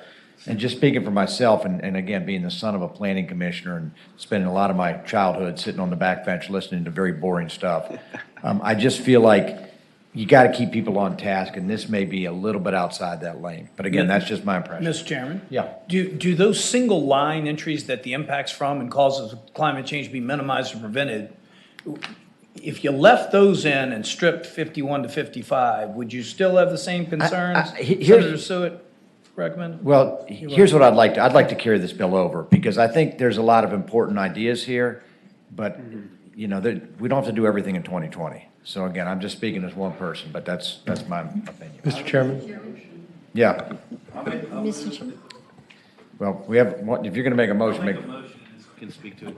Mr. Chairman, I would move that we carry over the bill to 21. All right, and Senator Favola, you had in the queue, I apologize. No worries. I just, we could carry it over, but I wondered why it was even in this committee. It came out of the House Committee on County, Cities, and Towns, and we do have a local government committee. Right, well, and the home builders wanted to transfer it over there because they thought they'd have a more friendly audience to kill it, but I said, no, we'll keep it here. All right, we have a motion. Do I have a second to the motion to carry it over? All right, we have a motion and a second to carry it over. Clerk, open the roll. Thank you, Yeas Delegate. 15, nays 0. Mr. Chairman, thank you very much. Yep, thank you, Delegate. Okay, I have, let me get right back to I have Carol Foy and then Razul. So, Sam, I'm going to get to. But Delegate Carol Foy is next. Good afternoon, Mr. Chair, members of the committee. I'm here for House Bill 443, coal ash. Before I begin, Mr. Chairman, I would like to move an amendment in the nature of a substitute. Please distribute it. Can I have a motion? Okay, these are, hold on, these are line amendments. I move the amendment. All right, why don't we do this? Why don't you tell us what the bill does, and then we'll get to the line amendments. Yes, sir. Go ahead. House Bill 443 requires for the Clinch River plant, which has a final cap on its coal ash units, to complete closure care and any required corrective action. And it also enforces closure by removal of the Glen Lynn coal ash site, which does not have a final cap. In essence, what this bill does is addresses how and the framework for the Appalachian Power Company to close 2 coal ash ponds in Southwest Virginia using the same framework from last year's Dominion coal ash bill. Okay, so basically, this is to close coal ash ponds out in Giles and Russell counties. Yes, sir. Using the same framework we have for the Prince William ponds. The Dominion coal ash ponds, yes, sir. Right, okay. All right, we've got the amendments in front of us. They seem fairly self-explanatory, except one says strike no and then insert all. That seems to be a change. Do you know what these refer to? Yes, sir. Just one second. Strike all. If. Let me ask staff. Line 37 says strike after if, strike no, and insert all, which would make that if all CCR unit at such plant submitted notification. Is that what it's supposed to say? Mr. Chair, if you'll look at the third amendment, I believe that is sort of completing the idea. So then the whole line will read, if all CCR units have not. Okay, I got you. So it's not changing a negative to a positive or anything. It's okay. All right. All right. Just either maybe staff, can you explain what these line amendments do? I think largely they are technical. I'm not exactly clear on every single one of them, Mr. Chair. I apologize. Mr. Chairman, Ron Jefferson, the Appalachian Power. Yes, Ron. I can explain those Yes, amendments sir. for you, sir. So the first amendments there was just to clarify that at a facility that had not all of the units have been closed, final closed, then they will require you to remove it and put it in a lined landfill. That's the intent of that amendment. It's just to Okay. really kind of clear it up. It was a little bit vague in how the wording was, so it's really to clear that up. Okay. So what you'll have is you'll have where, if you have a facility to where all of the units have been capped in place, then that particular facility will maintain post-closure care under corrective action. And then if you have a facility, which is Glen Lynn, that does not have all of its CCR units capped, final capped, then you'll remove it and put it in a lined landfill. Okay. Mr. Chair? Yes, Senator Morrissey. First of all, I got a bit of a primer from Ron earlier. I want to make sure, though, I understand it, Ron. With the Glen Lynn facility, we're getting ready to move all the coal ash from the pond into a landfill. Is that right? Mr. Chairman, that's correct. Okay. But with regard to the Clinch River, there are 3 already caps in place. Is that correct? It's already been done? All the facilities at Clinch River have already been final capped. That's correct. Okay. Just one question, and I'll preface it with I like the bill, like the spirit of it, like the work that the delegate did on it. I was just curious, and you and I were talking, and I'm not sure I got the answer to this. What was the genesis behind capping in place all of the Clinch River plants, capping them, as opposed to moving them into a newly designed landfill like they're doing at Dutch Gap? Mr. Chairman, the decision was made by the company a few years back that cap in place would be a viable option there from an environmental perspective, as well as being sensitive to our ratepayers.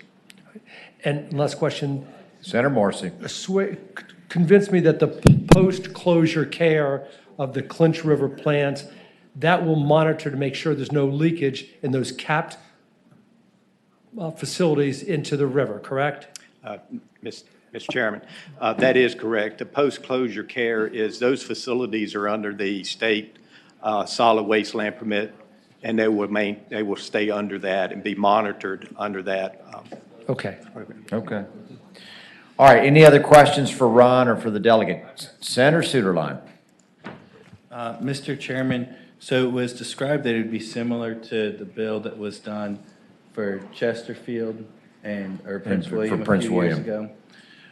Will this also allow APCO to profit like the previous bill allowed Dominion to profit? Okay, do you get a return on equity for these cleanup costs? Mr. Chairman, I think the answer to that is that on the construction phase of a landfill, I think there would be, that would be capital type cost. That would be what we would get a return on. I think I may have to come back. So the with you on that. construction of a new landfill or? Yeah, Mr. Chairman, if you would, I'll be happy to come back and share that with him. I think that would be the correct answer. I think that's a fair question, and I realize we're dealing more with the environmental issue than the return on equity issue, but I do think for some of us that is a pertinent issue, so.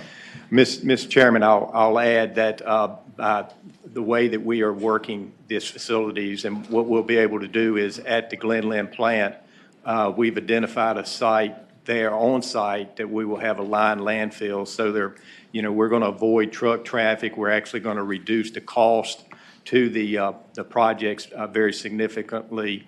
We're looking at about a 1% increase or $1 a month. If West Virginia actually shares in the cost, we're looking at even less than that, 50 cents a month.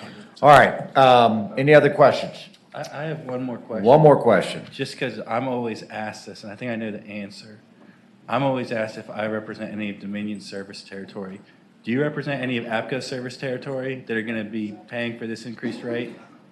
Mr. Chair, I would say to the senator that I do not represent APCO. I represent Dominion, mostly for Dominion residents. And probably some Novak too, don't you? And some Novak, Yeah. yes. And so one of the main issues and concerns that I had also, I shared, was the effect on ratepayers. So that is one of the only reasons why I was willing to find it acceptable to allow the coal ash ponds that's already been capped in place to continue to be capped in place and monitored to prevent from having exorbitant ratepayer costs passed on in order to exhume it and then move it to another landfill.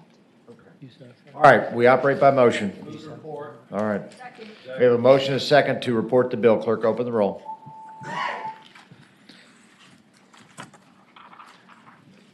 Yeas 14, nays 1.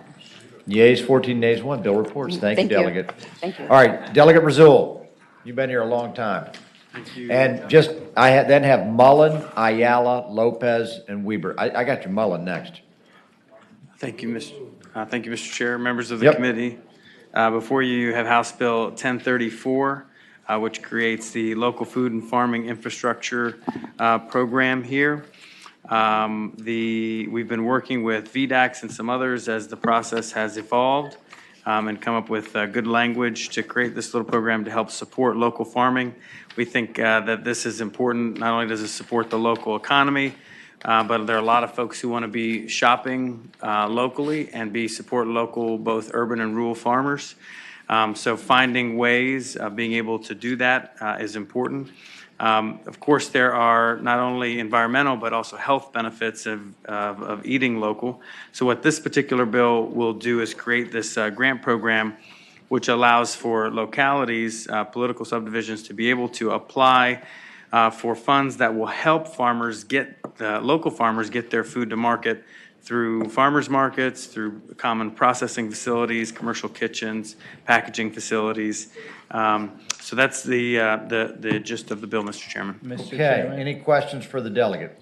Senator Suderline. I don't know if my question's for the delegate is, I didn't hear, but isn't this pretty similar to what we did with legislation from the chairman? Is there any differences that we need to, is that where we should more or less be directing our attention? Yeah, I had the urban program, which kind of washed up on the rocks of finance.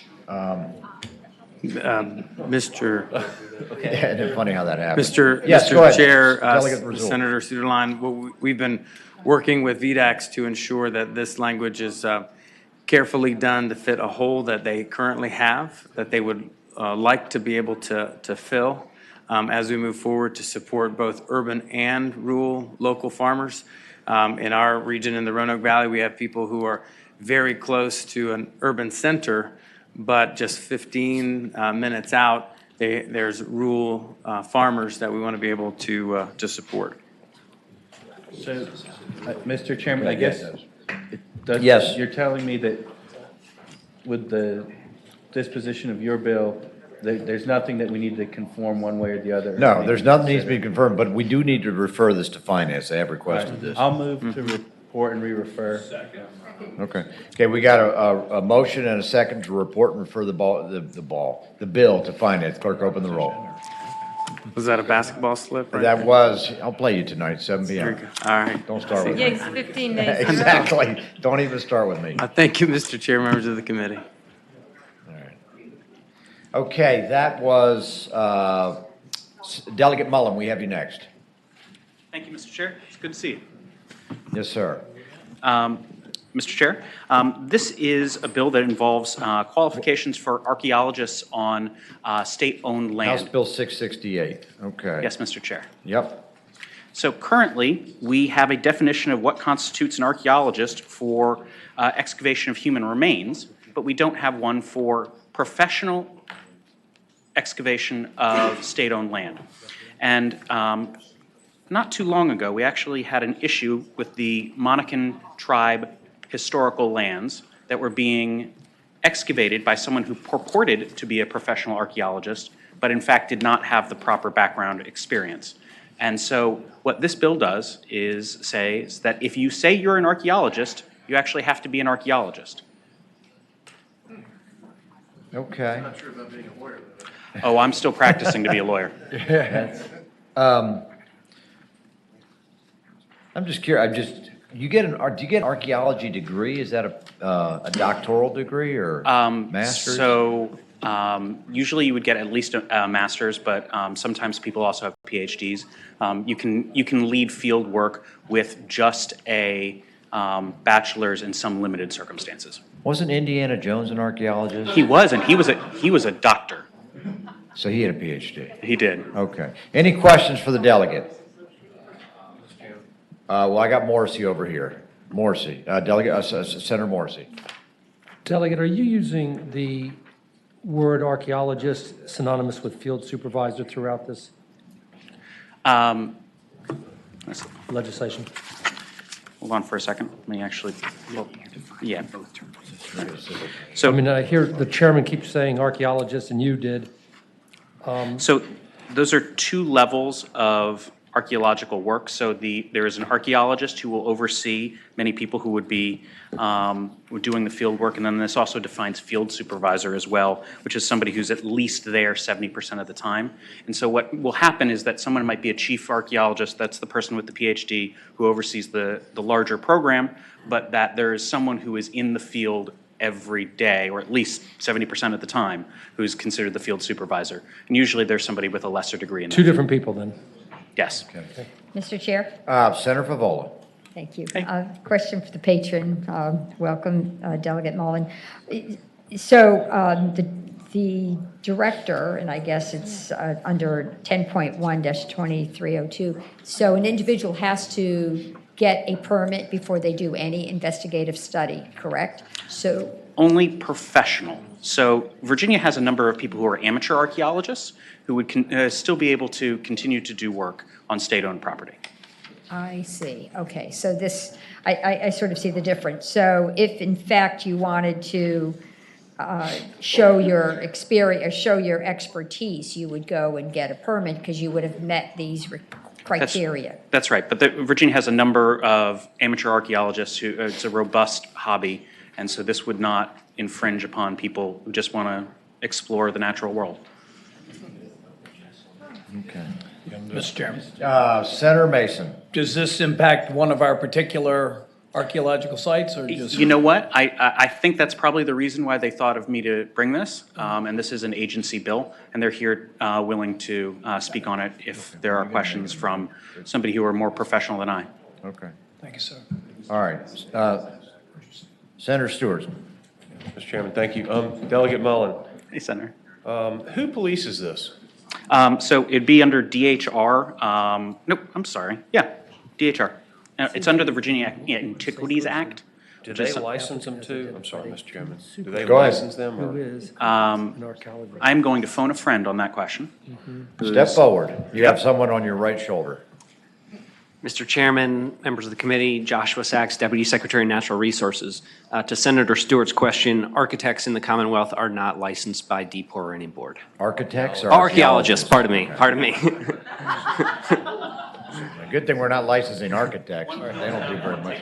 All right, so Mr. Chairman, if I might, Delegate Mullen, my only concern is this. I see on the back you've got a misrepresentation of this as a Class 1 misdemeanor. That's right. Which is 12 months in jail and a $2,500 fine. It is. And so they're not licensed. DHR polices it, but could there be some discrepancy perhaps in somebody's field credentials? I'm very concerned about setting people up for a misdemeanor offense. If one thinks they do have it, right? You follow my line of reasoning? I am, and I think that is encompassed in the fact that amateur archaeologists are still excluded from this, because if somebody is interested in archaeology and wants to be able to do this, and I would also say that this usually applies to the top person on a job that has 15 or 20 people who are involved in it. And so the other people who are there are not licensed. They're not going to be even subject to this because they are, in fact, diggers, for example, people who are out there, usually college students. And Senator Stewart. Can I try this a different way? Would you consider it a friendly amendment if we backed off of that Class 1 misdemeanor a little bit? Mr. Chairman, Senator Stewart, if I may, I think I might be able to solve some of the confusion here. Just to be clear, this applies to state projects for archaeologists that are hired by the state.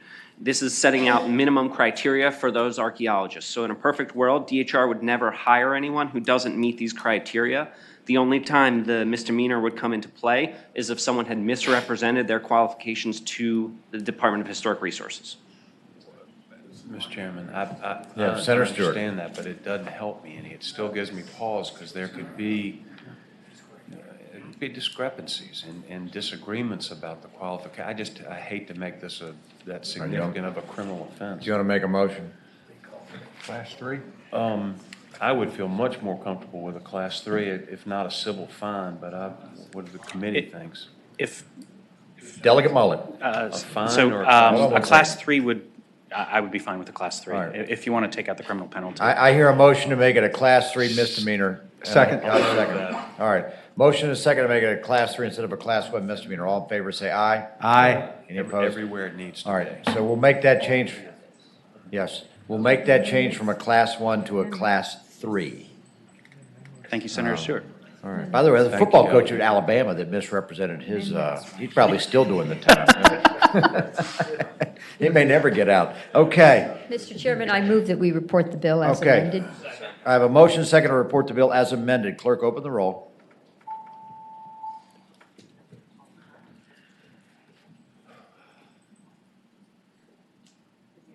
Yeas 11, nays 4. Yeas 11, nays 4. The bill is reported. Thank you, Mr. Chair. Yep. All righty. I have, I don't see Ayala, so Lopez. Oh, I'm sorry. Why don't we do this?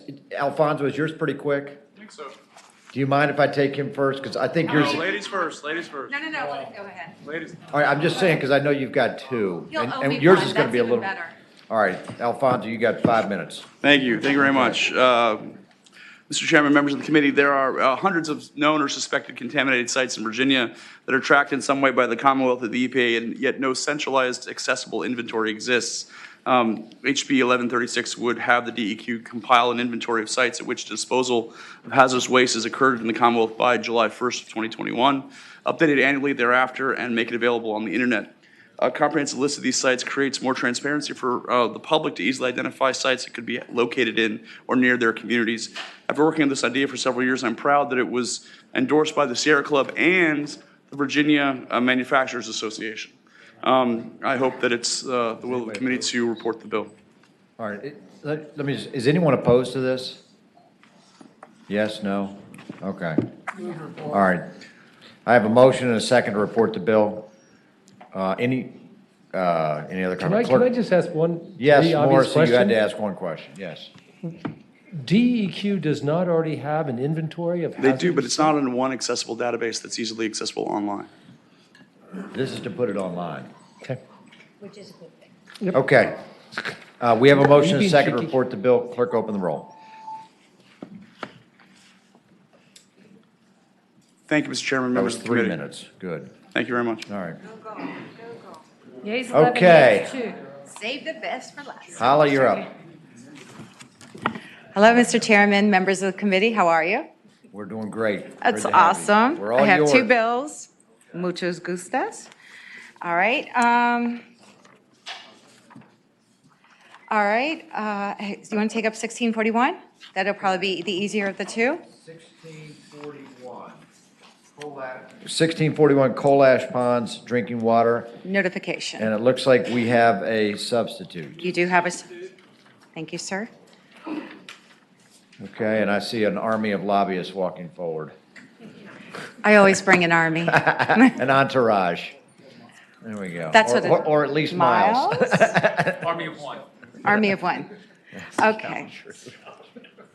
I'll make it quick, and then you can hear from my entourage. All right, hold on one second. Sure. Do I have a motion do I have a motion to adopt substitute? Two. Okay, all in favor of adopt substitute, say aye. Aye. Okay, substitute of 1641 is now before us. Delegate, explain the bill first of all, and then talk about the substitute. The substitute is probably easier. Okay. It's just, and it's very technical. One, it's to strike lines 20 through 21, insert and Possum Point Power Station and Prince William County, and then line 23, insert Chesapeake Bay Watershed at the line. We're not there yet, Okay. but just imagine we So were. you're making Okay. an amendment to the substitute now? Yes. Okay, let's just, So let me start with this substitute. yeah, just tell us the substitute, and then let's get to the amendment. Absolutely. Go ahead. One moment. Let me see here. I did have my paper. I mean, just from reading it, it's a couple paragraphs, but Yes. it basically says that the utilities shall submit to, I guess that's DEQ, Right, it was just changing, yes. a list of all private or public wells within 1.5 miles of any coal ash pond boundary. Right, and distribute those notices to landowners who are identified within that perimeter. And the coal ash pond identifies all the coal ash ponds in Virginia, which is Fluvanna, Chesapeake, Chesterfield, Russell, Possum Point and Prince William, and then Giles County. Right, it would be consistent with the legislation that passed in the previous session. Okay, as well So as- they called out all those areas specifically, so you understood which areas we were targeting. Okay. Just 1.5 miles, what's the derivation of that? Oh, I'm sorry. Well, I mean, you mean with the reasons Yeah, I for mean, that? like, you Well, this bill is a spirit from our constituents with an Okay. S who have experienced the Possum Point. You've probably heard it in some town Sure. halls and some media, whatever, and also our county area. This is a huge concern for them and just the residual residue. But in some instances, folks don't know what a coal ash pond are. They don't know that it exists or around them. So we're just raising public awareness by providing notification that they do live within a 1.5 mile radius of a coal ash pond. This would then, assist them in either, in asking more questions or connecting the utility Okay. to see what that means for them. Okay. I guess my question was, it's all folks that live within 1.5 miles. Miles of those particular Is there ponds. something significant about 1.5? No, we wanted to make it 3 because it has been found through various studies and other previous testimony from last year and the Senate bill that it can extend 3 miles, but in negotiations with the stakeholders, we Took it down. it's already 0.5 within the existing legislation, and this would just extend it another mile. Okay. Morrissey, I have you in the queue, or is that just? You had me until a couple of moments ago. Sure. So let me make sure I understand this. Sure. The chairman asked twice what the genesis was for 1.5, and you finally got around to saying that the empirical evidence shows that the coal ash pond residue can extend to 3 miles. Or more, yes. Why are we even considering 1.5 then? Well, again, going back to the stakeholders, without. Who are the stakeholders? I'm thinking about the well owners. Absolutely. The stakeholders were concerned, meaning well owners, did discuss the negotiated perimeter, and I'm trying to be very delicate here, as you could probably recognize. And with that, this was a first good step. Okay. I know it's not probably satisfactory to your question, but working with all stakeholders, we had nuances that would have the bill wouldn't have gotten this far. All right. I got a question, real quick. Yeah, was that Linwood? Yeah. Lewis, Senator Lewis. So, Delegate, I assume, in sort of segue from Senator Morrissey's question, that there's probably some dispute as to whether it's 3 miles or there's probably not. There is some discussion about the obscurity of the proof of 3 Right. miles, if this would validate the goal, which is one, just notification. So as this may conclude after this first iteration of this legislation, that we need to go back to the table and reconsider 3. But in the act of goodwill of all parties involved, we wanted to take it in this step and just extend it a mile. And then later on, after we get conclusive information from this notification and how our customers responded, it may conclude that we need to extend it an additional quick follow-up. 1.5 miles. Follow-up. So, did I understand you say that already is existing code that it's a 0.5? 0.5, mile? yes. Okay. So does your 1.5 in addition to or include the 0.5? It includes the 0.5. Okay. All right, Senator Morrison. Thank you, Mr. Chairman. Let me just speak, because your next bill, involves actual testing. Correct. And let me say this, I'll sort of speak to both bills, is that if indeed you found something within the 1.5 miles, that would give you an indication that maybe you need to expand the concentric circles around the pond to continue to look at things. If you didn't find anything, it's unlikely that it would be further out. But just a quick story, Mr. Chairman, is that when I was first engaged with Possum Point before turning the matter over to Senator Survell, whose district it was, I was, engaged with I thought Dominion. you were already married. Huh? I thought you were already married. Well, yeah, but that's on day to day. She keeps renewing my contract. But at any rate, and so I was concerned, so I wrote Dominion a letter, and I think Senator Survell did too. Great minds think alike. We both sent letters out to Dominion, and they were very, very responsive. And we said, hey, if you find anything, a heavy metal in the test or anything untoward in your tests, will you hook the local people up to water? And they had been assured, I think, by their hydrologist that that's very, very unlikely because it's downhill, the water's flowing in this certain direction. That's, my recollection of things.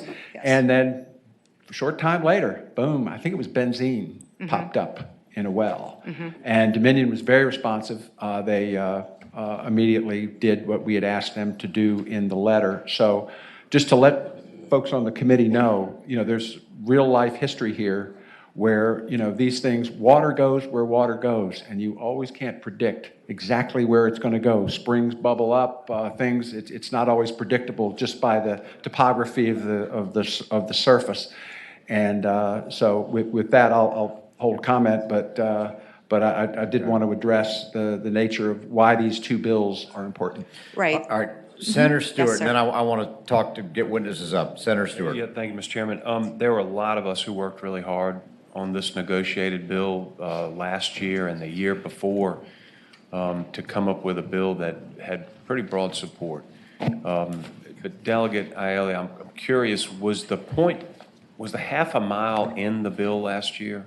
The .5 is in the mile, is in the, It was in the the negotiated. negotiated radius, yes, in the Right, bill. that everybody So it's agreed to. .5 now as we speak, and we added the 1.5. And Mr. Chairman? Yes, sir. That was my question. Have you developed a need for that since we all agreed? I think Dominion even supported that bill last year. And what is why have we developed the need now for the extra mile, I guess is my question. Well, this is the need of our constituents who have indicated that, since this legislation has passed, there's deep concern about, just having coal ash plants around their residential areas, whether it be, they are hooked up to, I guess, well water or have well water or, I'm sorry? I just One want last question. I really want to take witnesses. Go ahead. The only reason I ask this is because I hate to, when we have broad support on a bill, I hate to change the rules, but, before we've gotten very far into it, unless we've discovered that things are happening that we need to do it. So that really is my question. What has happened that we found we need to broaden this perimeter? Senator, Mr. Chairman, if I may address the senator's question. Go ahead. Dominion has taken action on some of the concerns that was a derivative of the previous legislation. And so as such, whether it's 1 well or 10 wells or whatever that numeric was, and they could probably speak better to this than I can, it's very complex. It has various elements to your point, but as we've seen, as this conversation grows, so does the need for notification and awareness around those who live around. Our goal is not to be to not help our community members and raise awareness. Our goal is to make sure that they are educated on it, and this is just a simple notification. This takes no other action for 1641, and it did receive bipartisan support, at least in the House side. Okay. All right. Who is here to testify in support of this bill?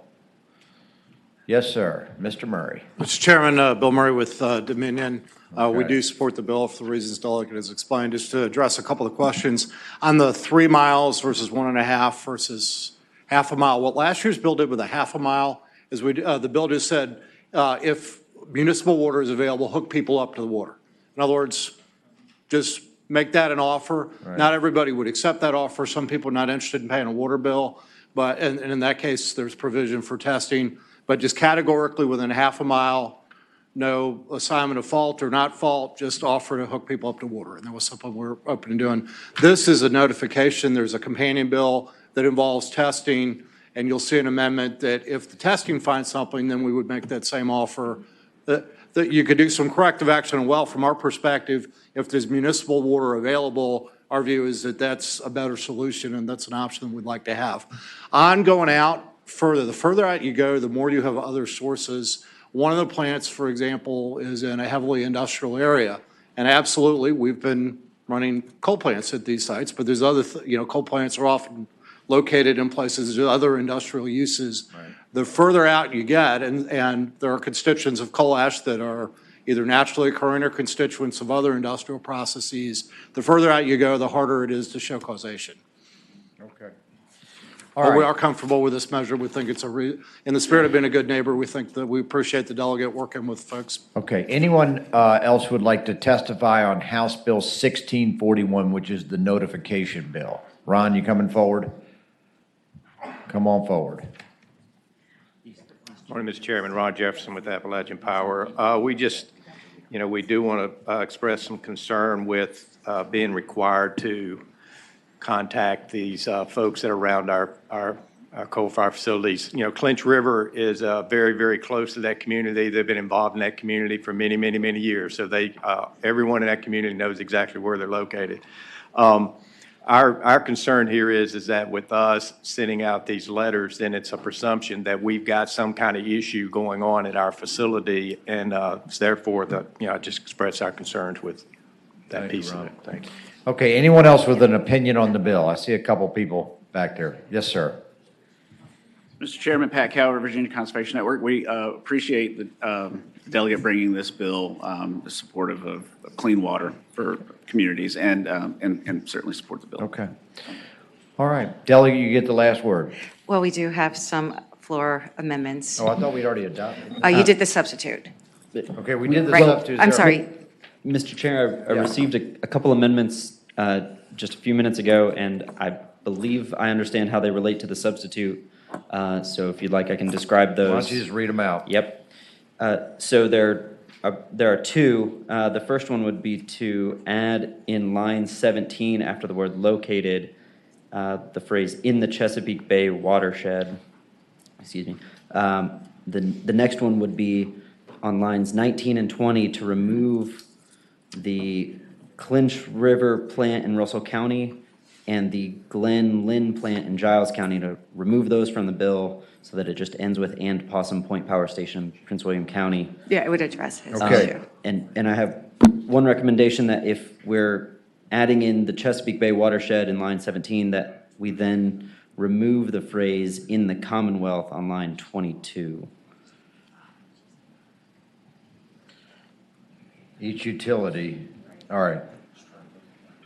Okay, so let me just ask Delegate, so basically, we're taking out the Southwest Virginia, Tazewell, and Russell County, so that we're just doing coal ash ponds on the eastern side of the state, That's correct, sir. and that's okay with you? That's correct, Mr. Chairman, excuse me. Okay, I got a motion, do I have a second? Second. Okay, a motion and a second to adopt those amendments. Ron, you convinced us with your compelling argument. All in favor, say aye. Aye. Okay. Oh, Ryan. Okay, so the bill as the substitute as amended is now in front of us. This is the notice bill. Okay. I have a motion and a second to report the bill. Clerk, open the roll, please.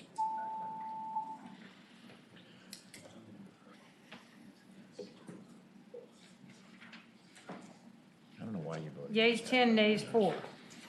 Okay, yeas 10, nays 4. That bill reports. That is 41. Tell us about 42. 42. Thank you, Mr. Chairman and members of the committee. This bill does also have a substitute, Okay. reporting that. I have a motion and a second to adopt the substitute. All in favor, say aye. Aye. Any opposed, no. Okay, the substitute is adopted. It's in front of us for 1642. Yes. And once again, you got a whole entourage behind you. You need to get I copies. bring lots of people with me. Yep. Absolutely. Mr. Chairman, the substitute revises the constituent list to match the primary and secondary maximum containment levels from the EPA. Additionally, it allows VDH and DEQ to collect historical data on drinking water quality around coal ash ponds. And as the clerk can report those substitutes if he'd like.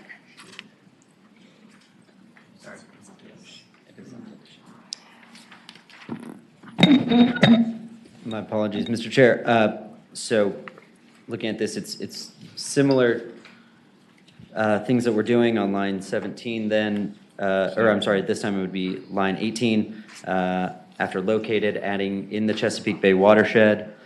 On lines 20 and 21, removing the Clinch River plant in Russell County and the Glen Lynn plant in Giles County. And then on line 43, yes, on line 43, changing within 24 hours to 7 days. And then there's a sort of a longer sentence on line 48, inserting just at the end of that paragraph, "in lieu of the preceding requirements in this subsection, to the extent service is available, the utility may elect to pay the costs of connecting the property owner to a county-operated water utility." Mr. Chairman, I think there was also supposed to be, sure, yes, sir. That last, what line does that go to about connecting to the water? I believe that would go at the end of the subsection C, subdivision C on line 48. What would that language be again? I'll read it one more time. It is, "in lieu of the preceding requirements in this subsection, to the extent service is available, the utility may elect to pay the costs of connecting the property owner to a county-operated water utility." Okay. All right. Everyone got all those amendments, so we've got the, striking the Russell County and Giles County. And then we've got changing 24 hours to 7 days, and then we've got the last sentence on line 48 about connecting to the county water service. Okay, do I have a motion to adopt those amendments? We have a motion and a second to adopt those amendments. All in favor, say aye. Aye. Any opposed? All right, the amendments are adopted. We now have the substitute, which is the testing bill Okay. with the sub as amended. Trust me, you're going to get a chance. Delegate Wada, and we've already gotten background on this, but can you just give us a few minutes and tell us about this bill? Sure. Yes, sir. This bill establishes a testing and water replacement program for residents living within 1.5-mile radius of a coal ash site if a resident's water is contaminated, which the utility would pay for. The EPA has found that living next to a coal ash disposal site can increase your risk of cancer and other diseases. If you live near a coal ash pond, you get your drinking water from a well, you may have much as 1 in 50 chance of getting cancer from the contaminated water. And that's just the spirit of the bill. Also, we have, like the previous legislation that was before you, listed out all of the affiliated cities, towns, counties that would be impacted by this piece of legislation. There is no cost to this bill. And I do believe we have one more amendment to this piece of legislation, so we can cover what we've listed here, to not only say counties, but counties and cities. And line 48. Yeah, Mr. Chair, that one extra line amendment would be in the language that I just read to the committee, adding city-operated water utilities as well. All right, can we by acclamation adopt that? Mm-hmm. Yes. So acclamation. Okay. All right, I see Bill Murray bouncing up and down. Come on in. All right, first of all, before Oh, Bill speaks, yes. who's here to speak in favor of the bill? Bill, come on forward. Mr. Chairman, as of the previous bill, this would apply to just in the Chesapeake Bay watershed, in other words, STAR, 4 facilities. And we appreciate the delegate bringing the bill. What the amendments you all just went through would let us do is, again, provide, our preference would be when it's available to pay to hook up to the municipal water supply. We think that's a better resolution. The subdivision C runs through various things you would do with a well, and if that's the only option, then we're happy to do that. But if the municipal water is available, county or city, that'd be the preference. We appreciate the delegate's willingness to entertain that amendment. Mr. Chairman? Okay, Senator Morrison. For delegate, there are also test wells, are there not, around these facilities, and those are continually tested, are they not? That's correct. That's part of the post-closure requirements as well. I'll yield to DEQ on the specifics of that, but those are within the boundaries of the facility itself, and this bill would be then extended out into the community. And have you ever run into a circumstance where a test well didn't pick something up first, or? I would yield to DEQ on that because I'm familiar with, I think this has been in front of the General Assembly the last 4 or 5 years. I really couldn't speak to what may have been found before this became a legislative matter. Okay.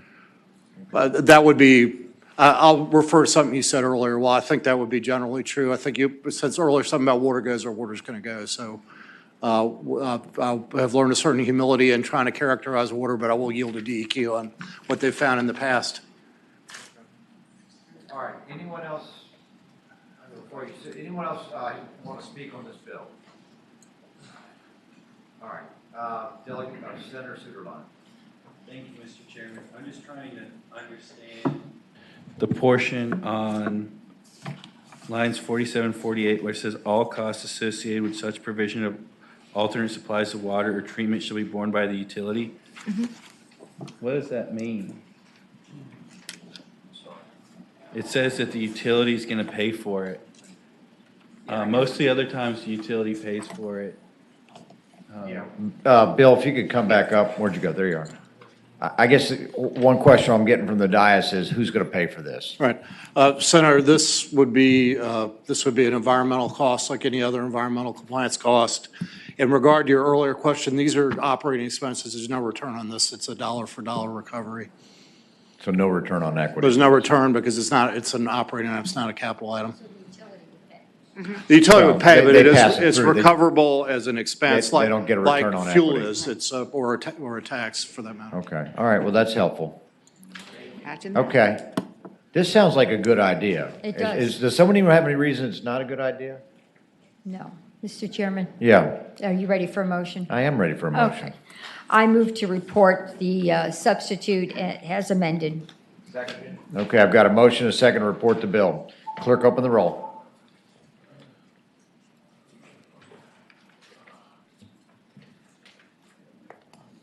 Yeas 11, nays 4. Mr. Chairman, Good members, job. thank you. Good job. Thank you. Okay, all right, we're in a, is Delegate Weaver, there he is, last man standing. Sometimes that's not always a good thing, Mr. Chairman. Mr. Chairman, before you, I brought House Bill 1310. And what the bill does is it just states that an entity that receives a VPDS permit or a large construction permit, if they're transporting fill from that project out into another county, that during that portion, they'll tell DEQ where that fill is going, and it just says that DEQ shall let the locality know that it's coming. Primary reason is so that they can monitor erosion sediment control. And that's essentially what the bill does. Okay, so DEQ establishes a process to receive VPDES. So when, permits. on a large construction project, Mr. Chairman, they'll transport fill to another site. If that site's in another county, that county then gets notified that it's coming. Okay. All right. Does anyone have an opinion on this besides Delegate Weaver? Any opposition? No, all right.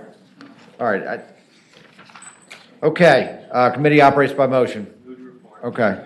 Okay, I got a motion and a second to report the bill. Clerk, open the roll.